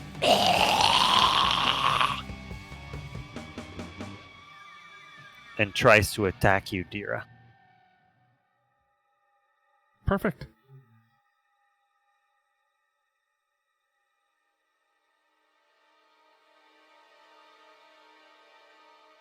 So as it comes close, it's just the smell of the rot is just overwhelming. And the creature tries to slam into you. Nope. And doesn't do much. Nope. He can slam all he wants. Looks like he's doing a nice jig. Are you dancing? And a wolf lunges forward and tries to bite Donovich there.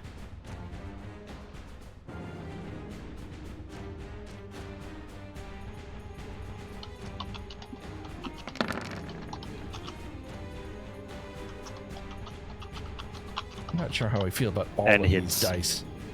Chomps Hitting the down screen on at once. Donovich. Scares me a little. And Donovich falls to the ground. Ah! This guy doesn't have much in him. No. This guy has been an A1 wuss this entire time. Yep. And another zombie starts lounging forward. And another wolf starts lounging forward. Starts running forward.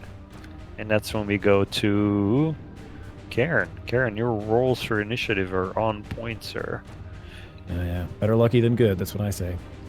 Am I able to move past allies, or are they blocking the door?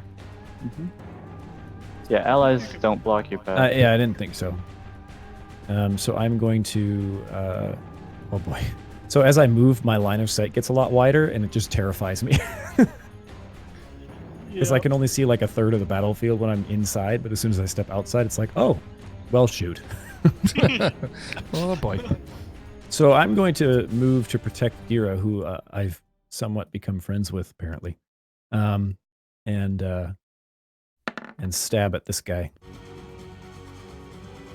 Thanks, Karen. You're welcome. That's less than 5 words, so we can say that in combat. Oh, the second one went really well. And the second attack, not great either. Let's see. The second one hit. Oh. All right. It's a 5. I have to get my rolling thing out. And the sneak attack is 5. So 10 damage to that extremely ugly zombie in front of Dira. So you jab your dagger into the shoulder plate in the back, and you actually writhe loose a whole arm that now Oh. falls to the. That was good. So we can no longer use two-handed attacks. Is that what you're saying? Yeah, Good he point. cannot. So Ismark is behind you guys. And he says, "My sister! We must protect my sister!" And that's his turn. Nice Can't turn, move through Ismark. you again. Thanks, bud. Tim Grum. So Tim Grum is going to take, seizing the opportunity from the seemingly armless zombie in front of him. He's going to try to cleave through the collarbone of starting above and cutting towards the non-wounded arm of that zombie. And while he does it, he is going to use what's it called? True Strike, just to make sure that no, that's the wrong one. It's Burning Blades, Booming Blade rather. Okay. It's the one that if he tries to move or whatever, he'll take damage, but it's a regular weapon attack. Yeah.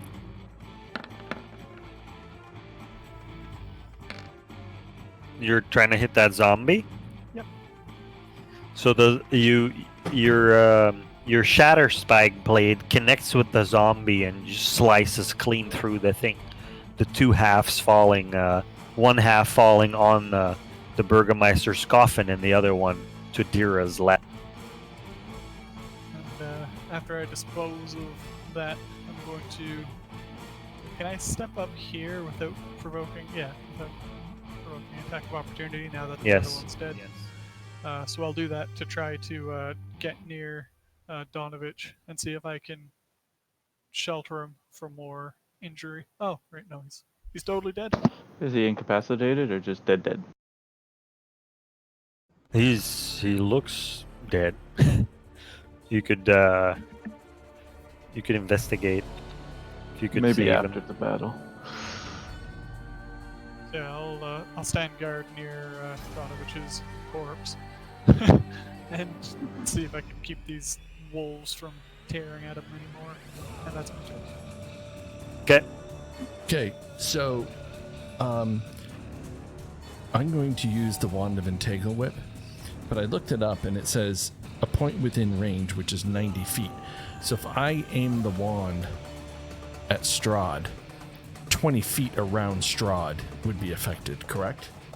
Yeah. Perfect. It doesn't have to be Strahd either. It can be a blank point as well. Okay, so it can be anywhere, right? Yeah. So I'm going to do Wand of Entangle.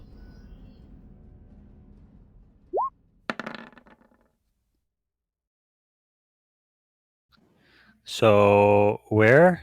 From here to You maybe 20 draw a box. Yeah. It would be like that. exactly. All the So- way to the bottom of the screen, I guess. Dira takes out this wand that some of you know as the wand he took from Sharwin Hookrelay when she was, with tree bark skin and she was under control of the Not the good Sharwin. the tree. Yeah, that's it. And she used this wand before, causing this exact same phenomenon to occur. So Phineas flicks this thing in the air, and the magic from it comes forth, and from the ground starts coming these vines that are making it very difficult to move in this terrain. Some of the wolves are getting vines around their paws, and they start growling and biting at them. Sorry, I was mistaken. It's a 20-foot just square, not 20-foot radius. So it's actually like half that size. Yeah. Yeah.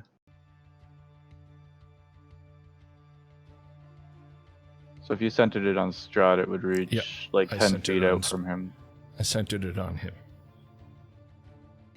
like that. And with just as we're moving here, I'm going to move back inside for the end of my turn. Okay. I like that. You're just like flick, put it in your pocket, and you're like, Walk all right, inside. I'm out. I'ma head out.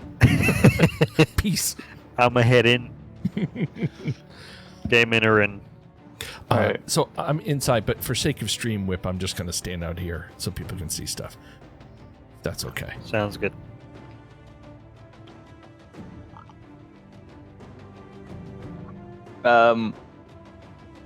So last session I casted a spell to do a funeral rite. How's the right? balance? How is the balance, circa, of the music to the voices? Remember where my third spell went. In that case, I'm just going to go ahead and use my halberd to strike this one here next to Timcrum. The one that bit on Donovich in the first place, and I'll call to over my shoulder to Ismark and say, "Get Donovich inside!" And halberd 14. Prod. Yeah, you hit the wolf. Your attack connect. So again, the minimum damage, I guess. Yeah, I roll minimum damage again. So you stab the wolf, and like he growls at you. It takes one step. Back fiend. Wait. Okay. And I'll move up beside Timgrim to engage these guys, and let's see. That's my turn. All right. So another wolf comes forward here and gets in between Just remember I'm Dira right there. and Karen I'm inside. and tries to attack Karen. This With a wolf's really breaking up the band here, isn't he? Yeah. Well, that went well. Oof. It didn't You go mean that you well. don't have 20 AC? No. So damage is 6. Oh, wait. They clicked on the bite of the wolf. Yeah, it did Okay, it is a wolf of a bite. Yeah. So you need to do a strength saving throw or be knocked prone. Yeah. Wolves are jerks. Why is it always Let's wolves? see, that's here. How did it go? Not that well. Okay, so you take 6 piercing damage and you're knocked prone. Done.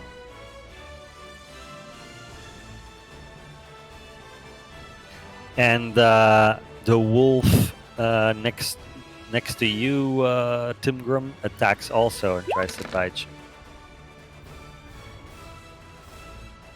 It does not hit. And then Okay, the other fine. wolf to the Yeah, we can go south there of first. you. It has to be kind of quick because, like I said, I really want to get a lot of work done tomorrow. So I'll try to come early. We'll figure it out though. I mean, it could be 8 o'clock. Could be. Sorry, guys. It's all good. So I mean, I was the thinking second 8:30, but, one you know, on 8 the bottom o'clock's really- bites you with 23, and you got to do a strength saving throw. Yeah, I think that hits. Yeah. Reasonably well. Good grief. A little bit. It's going to be the end of the story. So I take 7 Yeah. damage, but I'm not knocked prone. Okay, perfect. Pretty stout, you. Yeah, Phineas, I really wanted to change the story, so I decided to kill you all. Right? Yeah. I was going to say, you didn't want to do Curse of Strahd, did you?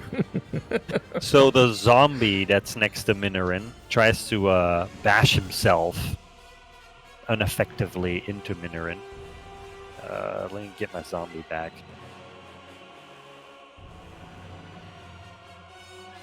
Do you guys know if it's possible to put strike-throughs in your character titles?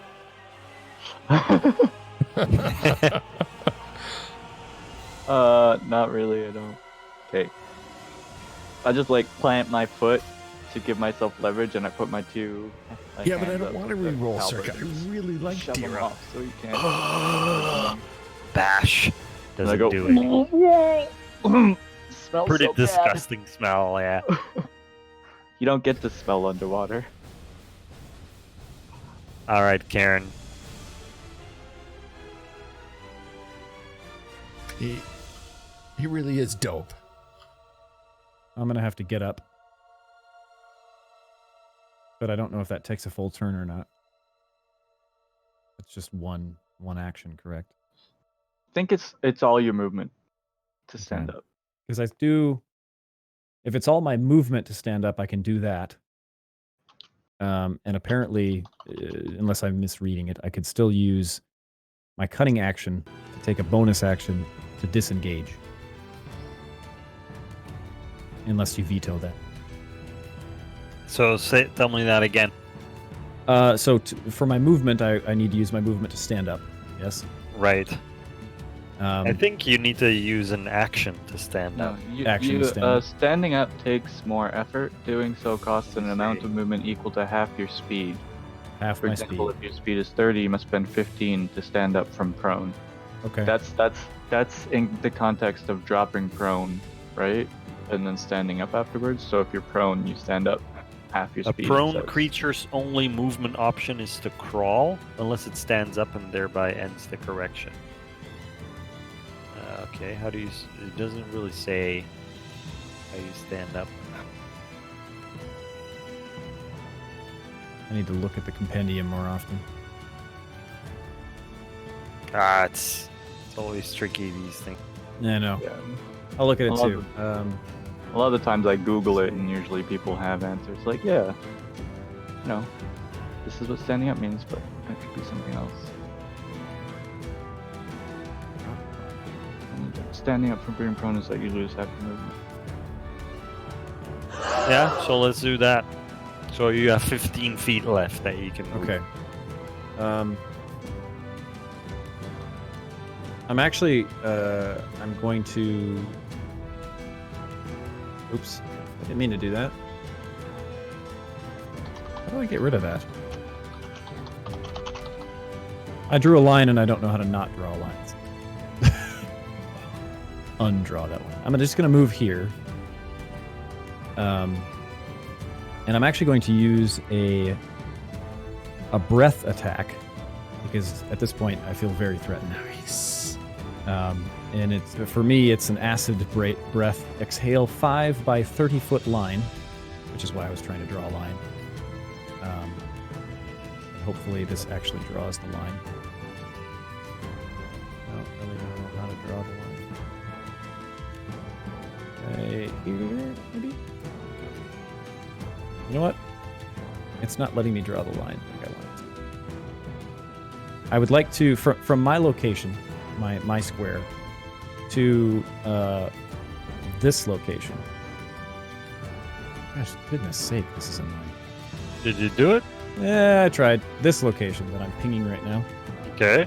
From me to that location. How far is your breath? 30 feet, which is approximately that far. I didn't measure it, though. 30 feet So would be 30 like is there, so to this location. And I'm not sure how it is. It's totally up to you as to which enemies it engages. Because it's technically, I mean, it would be this guy, maybe this guy, and definitely this guy. Really So what you digging look this for Karen in character. What does it say for the degree of the cone? It's not a cone, it's a line. There are cones for breath attacks for some Dragonborn. Mine is a line, Oh, which yeah. I think is actually a little silly, but So four creatures. I'm gonna highlight them. yeah, I don't know what I'll have to work on drawing This lines. I guess I'm not very good at this that. one, this one. Yeah, I would say like if you use the ruler and the line goes through the majority of a square, then you could say that it hit anything in that square. Yeah. I'm not- No. yeah, No, it's up to. Let's take these 4 mobs. Okay. Yeah. So it does 5 by 30-foot line, 2d6 acid damage. There's a dex save of an 11. It's half damage on success. So that's for your information. Yeah. So I would roll 2d6, I suppose. Yeah. I will do Which the comes out to zombie 7. first.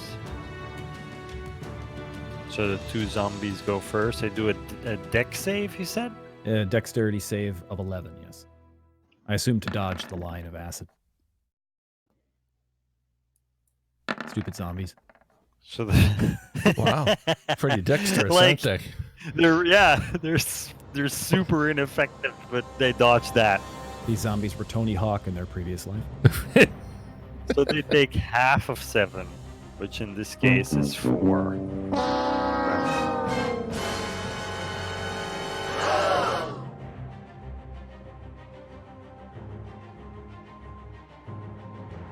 And then the wolves do dex saves.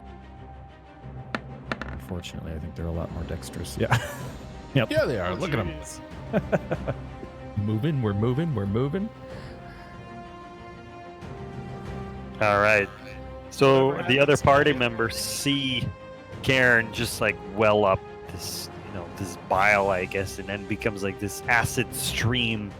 It almost sometimes looks like acid fire, and just blurps all across into the I actually fog don't and the have that creatures one. that are into the fog. I should put And that do back this on my attack. soundboard. I don't have Quite that. impressive. Whatever happens tonight, I want you to know it's been an honor serving. What a very Now I lie helpless strange as ink my blood stream that flows was. swiftly It was a short for my adventure. rude body. It was. Is that it for your turn, Karen? Is that a height joke? There's really not much else I can do aside from use my cunning action to just disengage, and move upwards against the wall. That's about it. Okay. So Ismark follows the command given before and starts dragging Donovich I'm into completely the useless. into the church. And Timgrim. So, I was just seeing the move from Cairn. Tim Grum remembers another little nifty trick he had studied for. So he's going to And now I lie try helpless to as my blood stem the flows flow swiftly of these from my rude undead body. wolves that are coming. He's going to step up, exposing himself a little bit. I put it putting back. himself in a precarious situation, and he's going to summon flame from his hands and cast burning hands in cone. Ooh.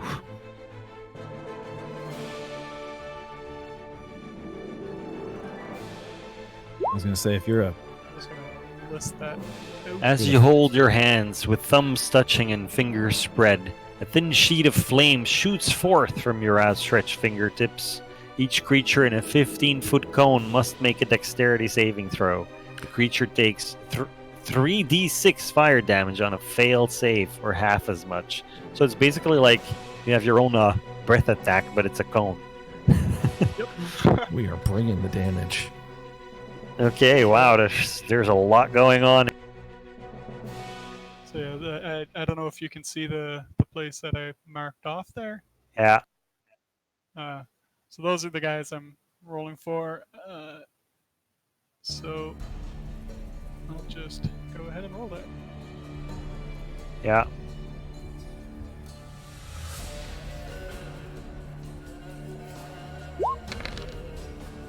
Nice. So we got 1, 2, 3 wolves, right? Mm-hmm. Yeah.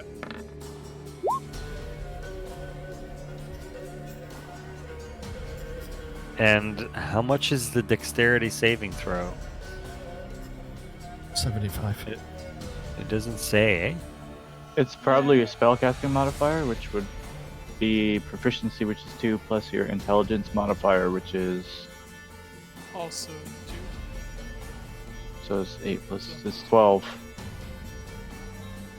It starts with 8, and then it's proficiency plus spellcasting modifier. So the wolves are quite okay.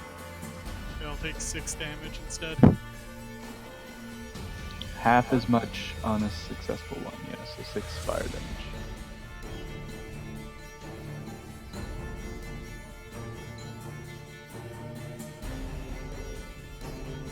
Okay.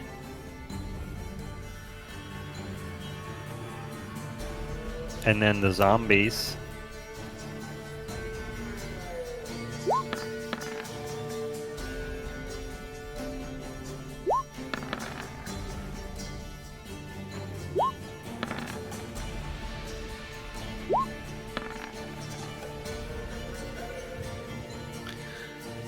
Okay, so one of them, two of them failed. I take 12 fire damage.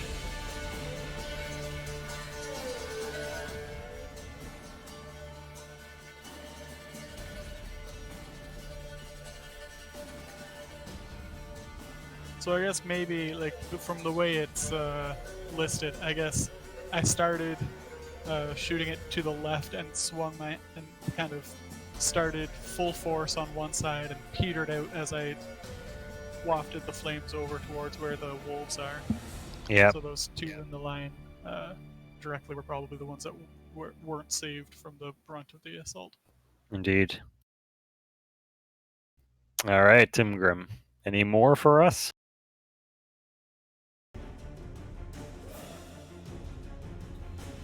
No, I'm just going to, after doing that, I'm going to ready my sword for when they approach.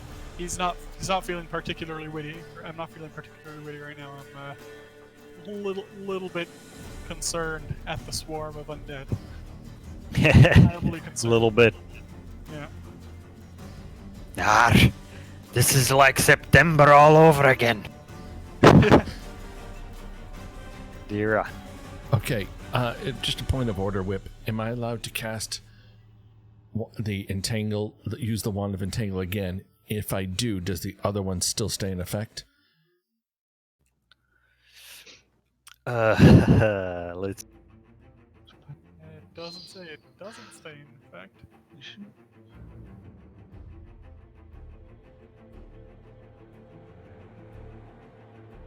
So.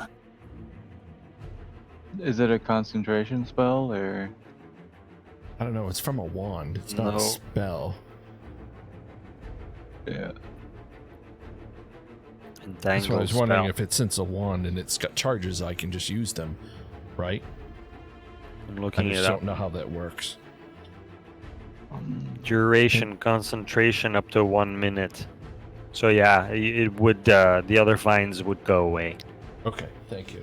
Then I'm gonna just feeling the excitement of all of this. For the guy right in front of me, the bear right in front of me, I'm gonna agonizing blast him. Yeah, and let's see here, because you might have to see if you break concentration. Because I think it breaks concentration if he takes damage or casts another concentration spell. yeah,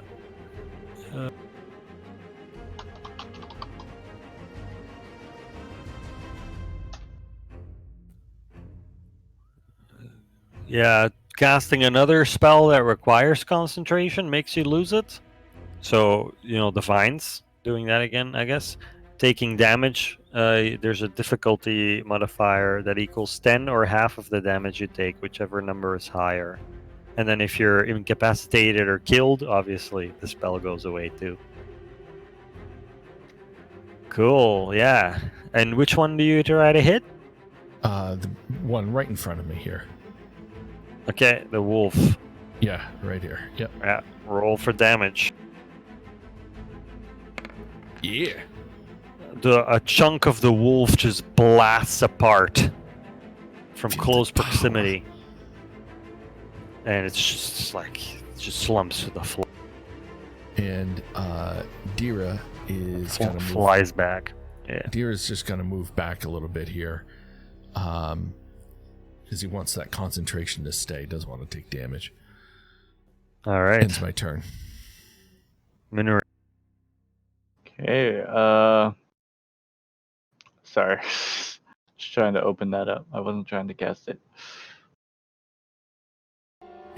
Whip, I'm just gonna stand outside for sake of stream. Yeah, sure thing. Okay. I put you inside before because of the wolf between Yeah. you and Karen. Thank you.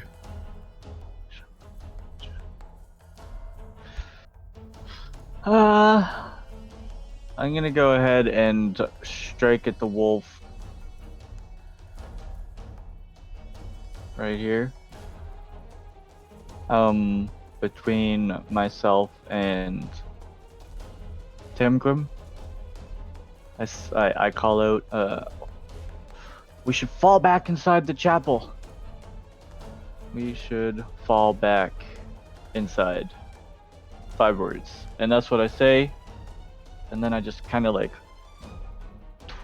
move my halberd around and like swing it over the zombie and bring it down in a slashing motion against the wolf that's next to him.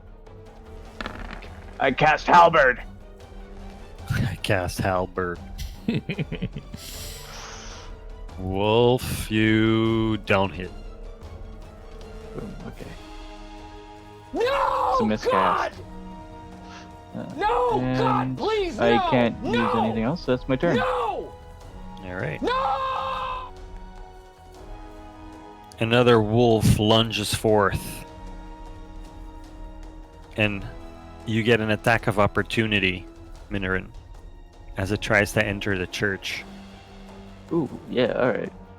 Seeing it coming, I just kind of like turn the miss into a swing to try and like hamstring it so it cannot get at them. You hit. Nice. Slash. Oh, I did. I rolled one better this time. But I cut at its side paws as it's going by to try and hinder it.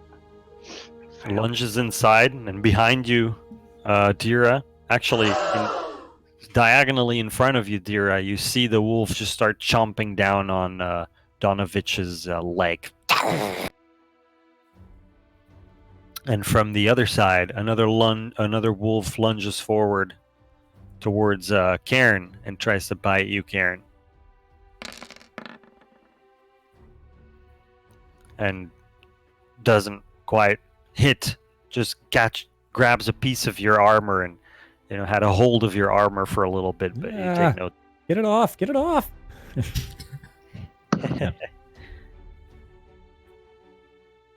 And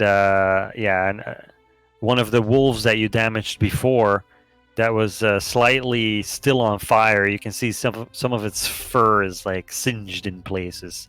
It lunges towards you, Timgrim, and tries to bite you. Kind of forgot he And- set them on fire. Same thing, no good. And another one that you hurt comes forward also and tries to bite. Ooh, man. And then the one on the top of you there also tries to bite. I have 16 AC, so I guess I'm safe. Yeah. And the one to your right, to the east, also tries to bite. God. Oh, you have 16 Oh, AC? Yeah. He hits.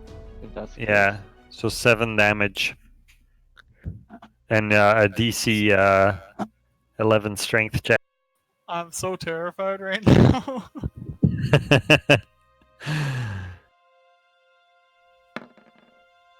Okay, I'm alright. Yeah. You're okay. Well done. And the zombie tries to slam you again, Minoran. Okay. And it's the same old pattern. I just buff it off. Like, would you go somewhere else? Turn my attention back towards the It wolves. was incredibly intimidating. Almost as good as I'm mine. not. Almost as Like good a- as mine from before. Get on the Stop stairs. it! Stop. Get on the stairs. Stop. That's exactly how Minoran feels about the zombies. It's like, what the hell? Stop it! The wolves are the problem here, not the zombies. It's silly undead. All right. So we're at Karen. Okay. I guess Karen is going to see that the church has been infiltrated, and he's going to attempt to kind of mop up the straggler that's in his mind is getting away from the night. So I'm going to disengage from this location and head in here. Actually, I'll stay here. 5 foot diagonal is okay to attack. Yes. Yes. Okay, just making sure. I'm going to attack this wolfie here to try to get him off of the weak people inside. He said to Dira, lovingly. You're a spellcaster. You're squishy. I am a little squishy. Hits. Nice. And second dagger Hits. Nice! Oh, yeah. so first damage, second damage, and then a snark attack. Wait, Do you, rest- do yeah, you get this is double the sneak way. attack? Just the one, I think. Once per turn. Yeah, once per turn. Plus. Yeah. Whew. So Ooh, both of your smoking. daggers enter the flesh of this wolf, and you can just feel it take its last breath as you do so. Zero, you're killing me.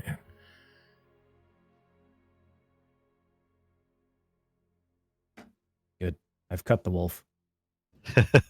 Good, I've turn- got the my turn- wolf. My Man turn. of many words. I After cut the wolf. after garroting the wolf, I'm gonna end my turn there, and I'll just turn around and give the rest of the wolves a menacing hiss. And Dira sees Cairn just take his right hand and go to his left shoulder and just, sweep off the dust. I got this. Ismark says, Irina, stand back! And lunges forth in between, over Donovich's corpse and in between you guys, and takes a step outside and tries to attack the wolf to the north of Timgrim here. What do you where- erase lines? Select them and then delete. Yeah, you need to move back to your selector too. Yeah, got it. Don't Thank you. delete your own token, though. No, I've done that before too. Bledge, can you put me back? 2 longsword attacks.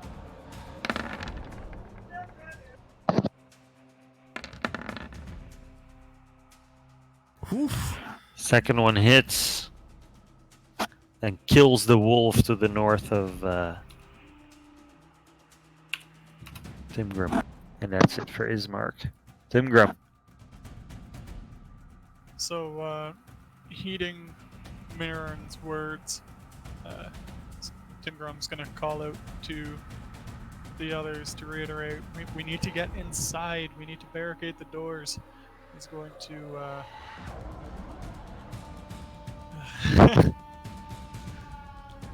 Circa, have a great night. he's Thanks for going being to here. Thanks for all not you do. Disengage, Have a but just great try night. to Go get step rest. back here so that he can help guard the retreat into the place, but he provokes a couple attacks of opportunity, I guess. Yeah. Where are you headed? From here, there. just up here. So He's that's not 2. even- Yeah, and that's all he's moving for now. He's not rushing all the way through, or I would have just disengaged. I'm Yeah. just stepping back to cover it.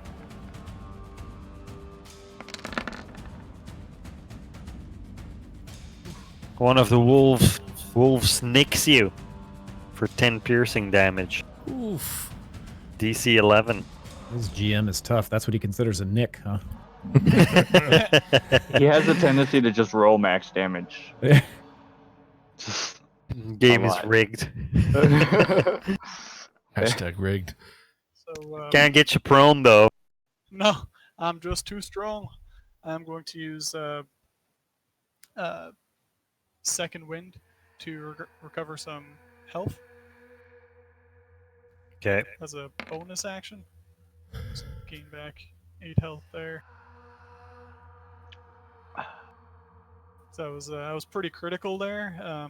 So now that I step back, I'm going What do to- you look like to the others?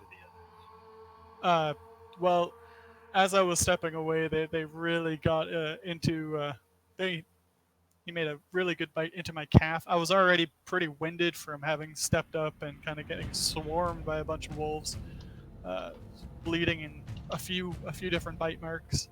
But that last hit really almost took me down, and so I just managed to shake off the wolf's bite from my leg, stepped over to stand beside Minoran and regain my composure and stood up a bit straighter as I turned to try to smite the wolf to the west.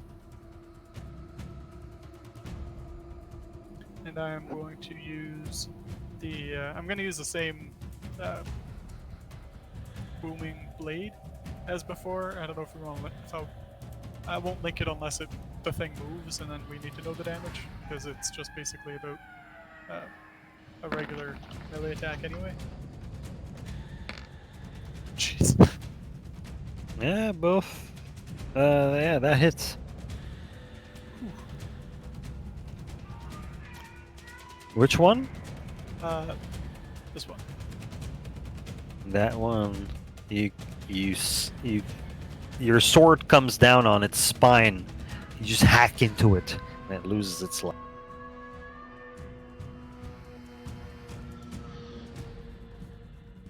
And I'm going to stand facing the other, with my back to the door, waiting for another wolf to approach and encouraging everyone back into the church.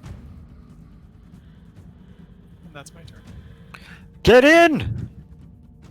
Dira. Get in the house! So to begin his turn, Dira shouts, "Get in, I'll recast Entangle." And with that, sends out another agonizing blast to here. Okay. 14. Hits.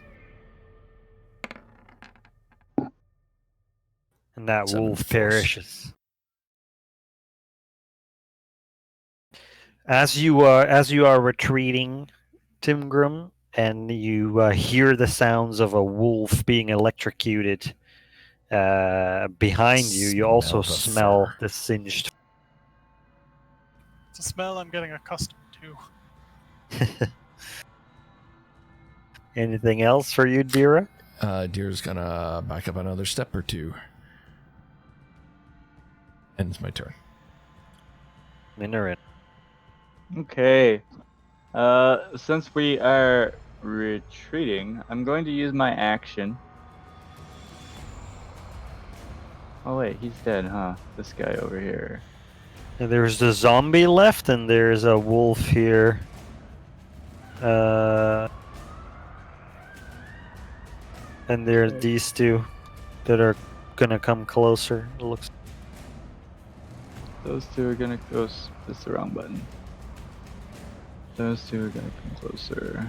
Okay.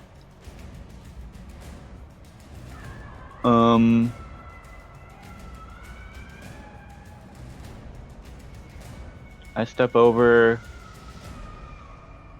here where this guy died, and I kind of point myself towards those two wolves as well. This guy and this guy, and I start channeling, and I say, "Persona, grant me the power of the currents which flow across the world," and I unleash gust of wind. Hell. I thought we were gonna get salty goodness. No, I have no salty goodness left. All the salty goodness is gone. I call upon my innate powers, not as a paladin, but as a triton. Okay. And I, just as the great current that spans the world, the Earth's oceans, tends to sweep all things up in its path, so too do I call upon a great gust of wind, 10 feet wide and 60 feet long. And I aim it so that it hits this zombie, and it's going to hit these two wolves. Yeah.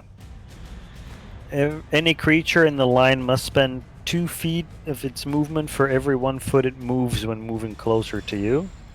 And each creature that starts its turn in the line must succeed on a strength saving throw or be pushed 15 feet away. Okay. Yeah, and I'm not trying to hit Timgrim here. I'm just trying to make it a really awkward kind of 20 feet. Okay. I don't know if I can do that, though. Nice. And that was my action. I could use my movement to get inside, but I'm going to stay here for now in front of Karen. And that is my turn. I'll like draw something here. Freehand, just like definitely like this kind of thing. Yeah. And that is it. All right. So, yeah, it's my turn. So this zombie here needs to do a strength check, right? Yeah, so it would be my spellcasting ability, which is DC 13, strength check. So he moves 15 feet back. Yep. In the direction of these lines. Mm-hmm. And now, though, for the wolves.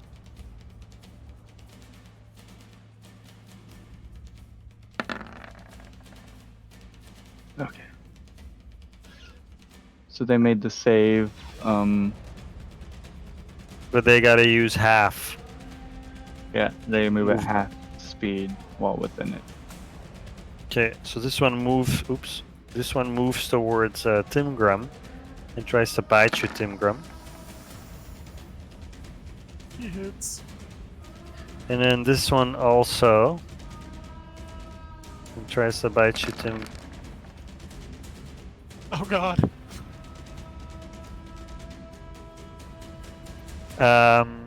And the wolf here lunges towards Karen and tries to bite Karen.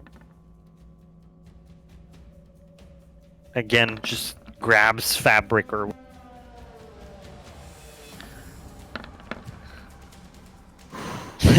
You're a stout little bugger.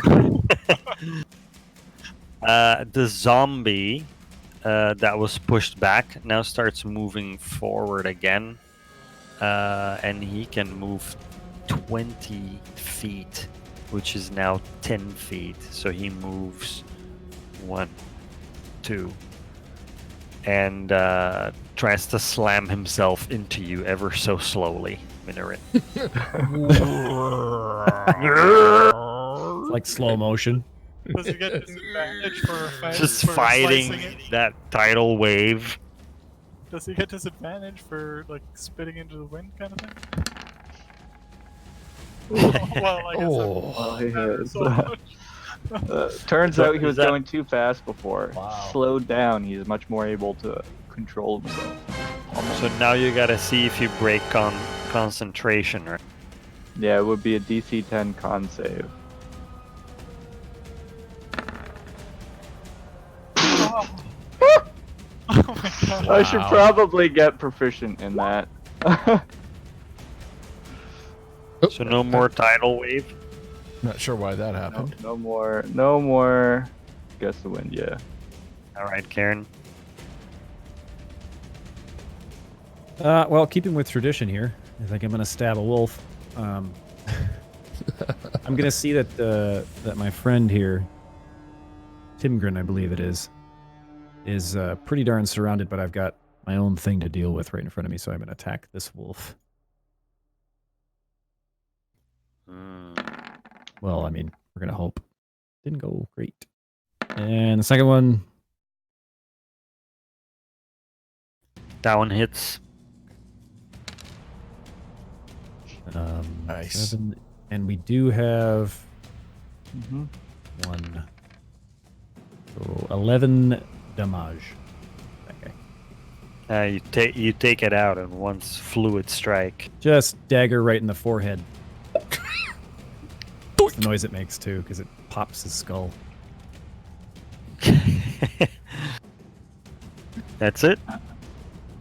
I think what I will do is I will just move 5 feet backwards to try to bolster, this area, these guys here. If I can group up with them, I suppose I would do that. Okay.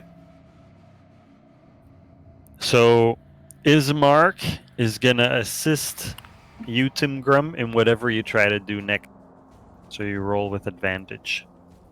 Okay. Nice. I mean, right now Tim Grom is like at the brink. Really not feeling all that well. Blood pouring out of everything. Everything. He's pretty uncomfortable, and he needs to retreat. He's not proud about it, but he needs to get free. So he's going to disengage and run into Wait, rolling with advantage. Does that mean when things are, or if I'm being supported, does that mean things attacking me have disadvantage? If you try to get away, but something's stopping you, and you need to do a contestation check or whatever. You would roll with advantage. If you try to attack, you would roll with advantage. But- If you try to push something, you would roll with advantage. But if I was like, okay, so I'm being supported, if I take a swipe and then try to retreat without disengaging and they attack me, would they have disadvantage because I'm supported, or is that it's a separate DC? I think that would just be a regular against your AC roll if you're Okay. choosing Yeah, to that's move. Yeah. Yeah, so Tim Grom's not going to risk it. He's just going to disengage and hobble back through the into the church Okay. to lick his wounds because he's at the brink here and he's going to sit down up near Dira. Okay. So is Mark? He would have been able to tell that you were gonna do that because you were like in flight, right? So he wouldn't have like tried to assist. He would have made it back inside also. He assisted him in fleeing. Yeah. So since his companions are still outside, he's not going to cast what he was going to do, but rather send another. Is there an option to defer your turn as well, though? Like, if you say in Ready the in normal turn action. order, yeah. If like, say for instance, if next turn Minoran were to hop back like a tile, and then you'd be able to kind of get that area where she's standing and the block around it squared. Would that be helpful? Yeah, Or- that's ready action.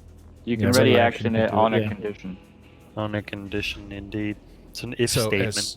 All right. So if so already in action, if Karen and Minimum come inside, I'm going to use a wand of entangle, and I will put it centered right here so that it will block the entire front of the church entrance will be entangled. Okay. So that's what I'll wait for. Is there such a thing as like using an action to help an ally move as well, or is that not really a thing? Like you go and you grab them by the side and run through the doors, or it has No. to be one at a I think You could drag logically someone. you would have to grapple them, win, and then drag them, Okay. which would If they're willing, you could just grab them and go. It wouldn't be like you wouldn't have to grab them. But yeah, you'd have to be able to lift them and go, right? So, unless I'm a pixie, probably not gonna happen. Yeah.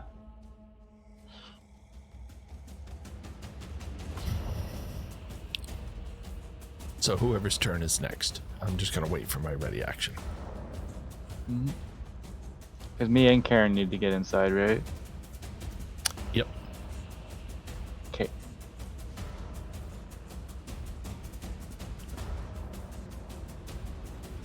Okay. Well, if it's my turn, then what I'll do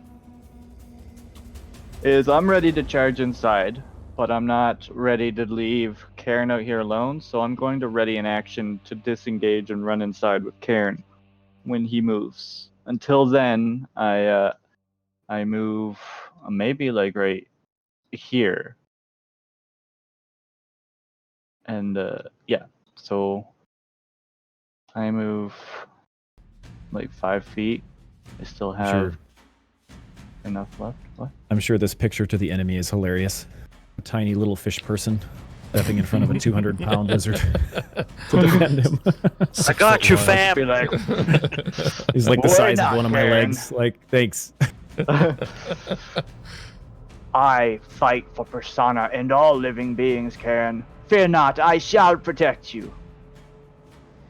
And I ready action to disengage and run inside. I'll just I shall follow your lead. pat her on the head and say thanks. I don't know. Worry not. 'Tis nothing. That's it. That's it. All right. So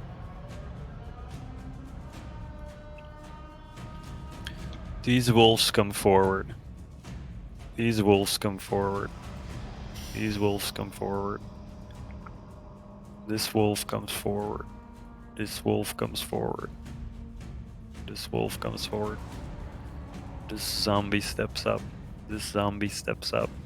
This zombie steps up. This zombie steps up. This zombie steps up. I'm gonna hear that in my sleep tonight. This zombie steps up. The One zombie in front of steps you, up. Minorin, he tries to slam into you. 2 zombie steps up. And once again, I don't. At this point, I'm being cocky, and I don't even look at him. I just like halberd 2 hands. Just boop. Stop it. Effective. Yes, because it's blocked in my view. My character's way back here. If I were to move up, you would have seen all that moving. But because my view is blocked, that's why. Runs up to Karen and tries to bite you, Karen. Crap. It matches my AC, which I think hits. Yeah. So you take 8 piercing damage and you gotta do a strength saving Yeah, throw. I'll do the strength saving throw. Nice. Yeah, you stay up. Yay! A wolf that was on the side here before, he makes his way inside before trying to bite Karen. Would he have provoked an attack of opportunity from Minoran as he walked by? No. Oh, actually, yes. So you can do an attack of opportunity. Oh yeah, me too, right? Nice. He's No, still He's no still attack of opportunity for you because he's still within Oh, range. you're right. Yeah.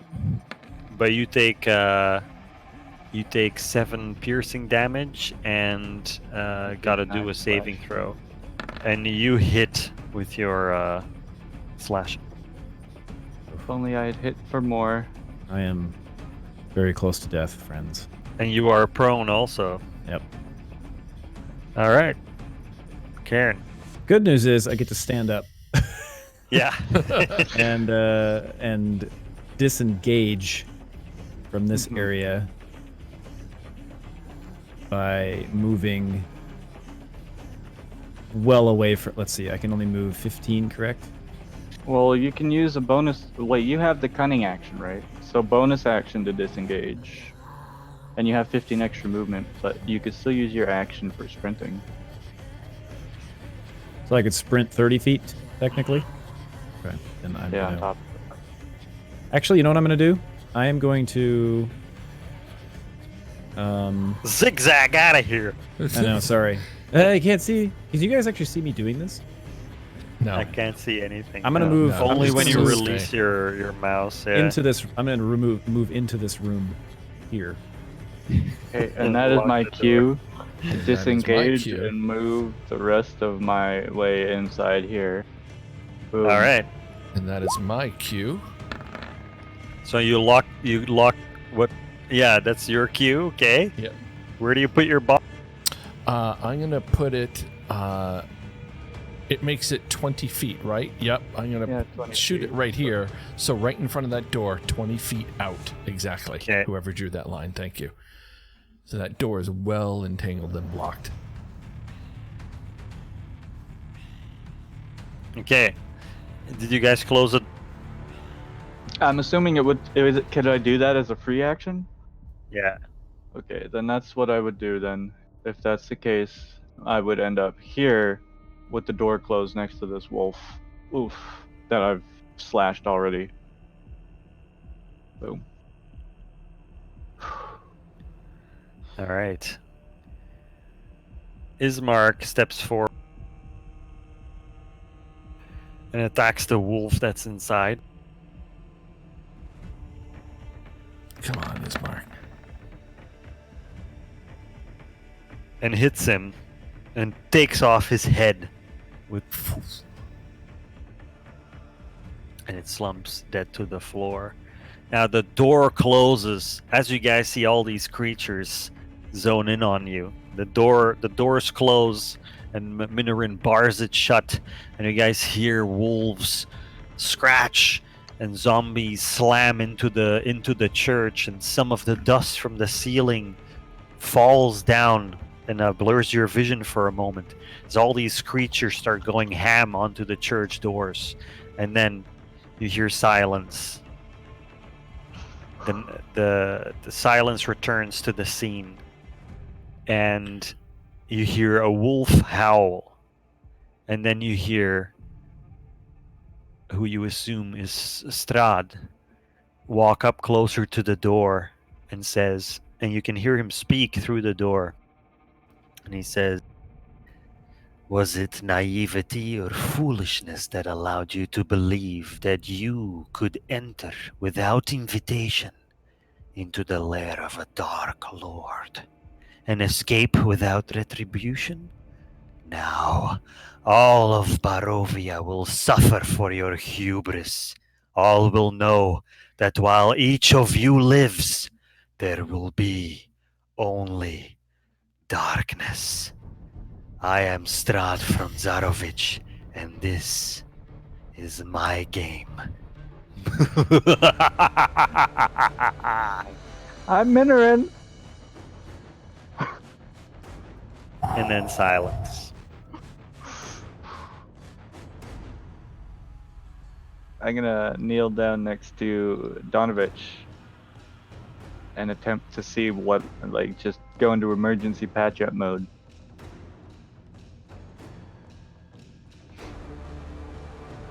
Check for his pulse, see if I can get Yep. him breathing again.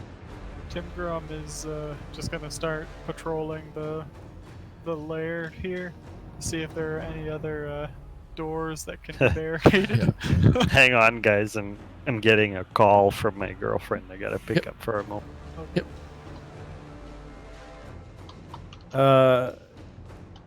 I'm gonna just kind of limp back to a pew and just sit down.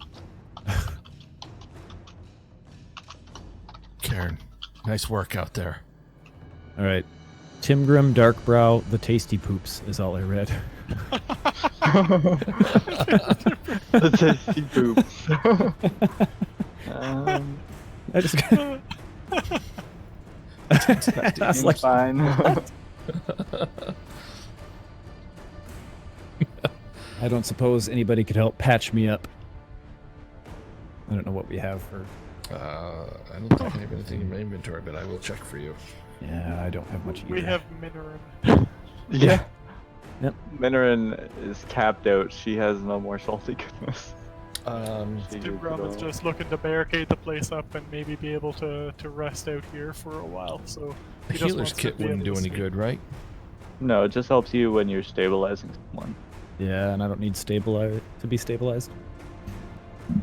Not if you're still above. Yeah. If you still have hit points, you're fine. Even if it's only like 1 or 2 hit points, it's okay. For some reason, I have a bell. Did you ring it? No, I decided not to. Figured that might bring more zombies.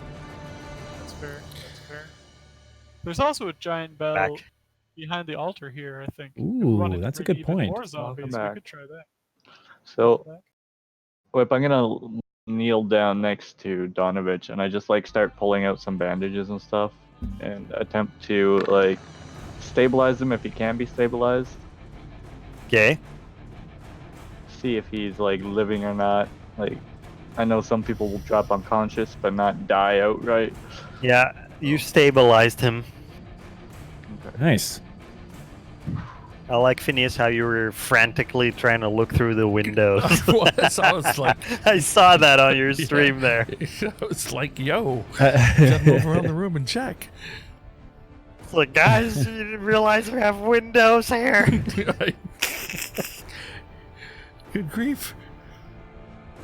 Yeah. Tim Okay. Grum's like doing the rounds as well, just kind of hobbling and seeing if there's anything that that can be barricaded or closed up, because he's pretty spent and he needs to rest, but he doesn't want to die in his sleep. So. Ghost looks clear. Karen is just going to continue sitting on the pew, bleeding. After doing his rounds, Tim Grum will come and sit next to him, bleeding in harmony. Bleeding in harmony. Blood brother. Cold and warm blood mixing together in a disgusting swirl on the floor below.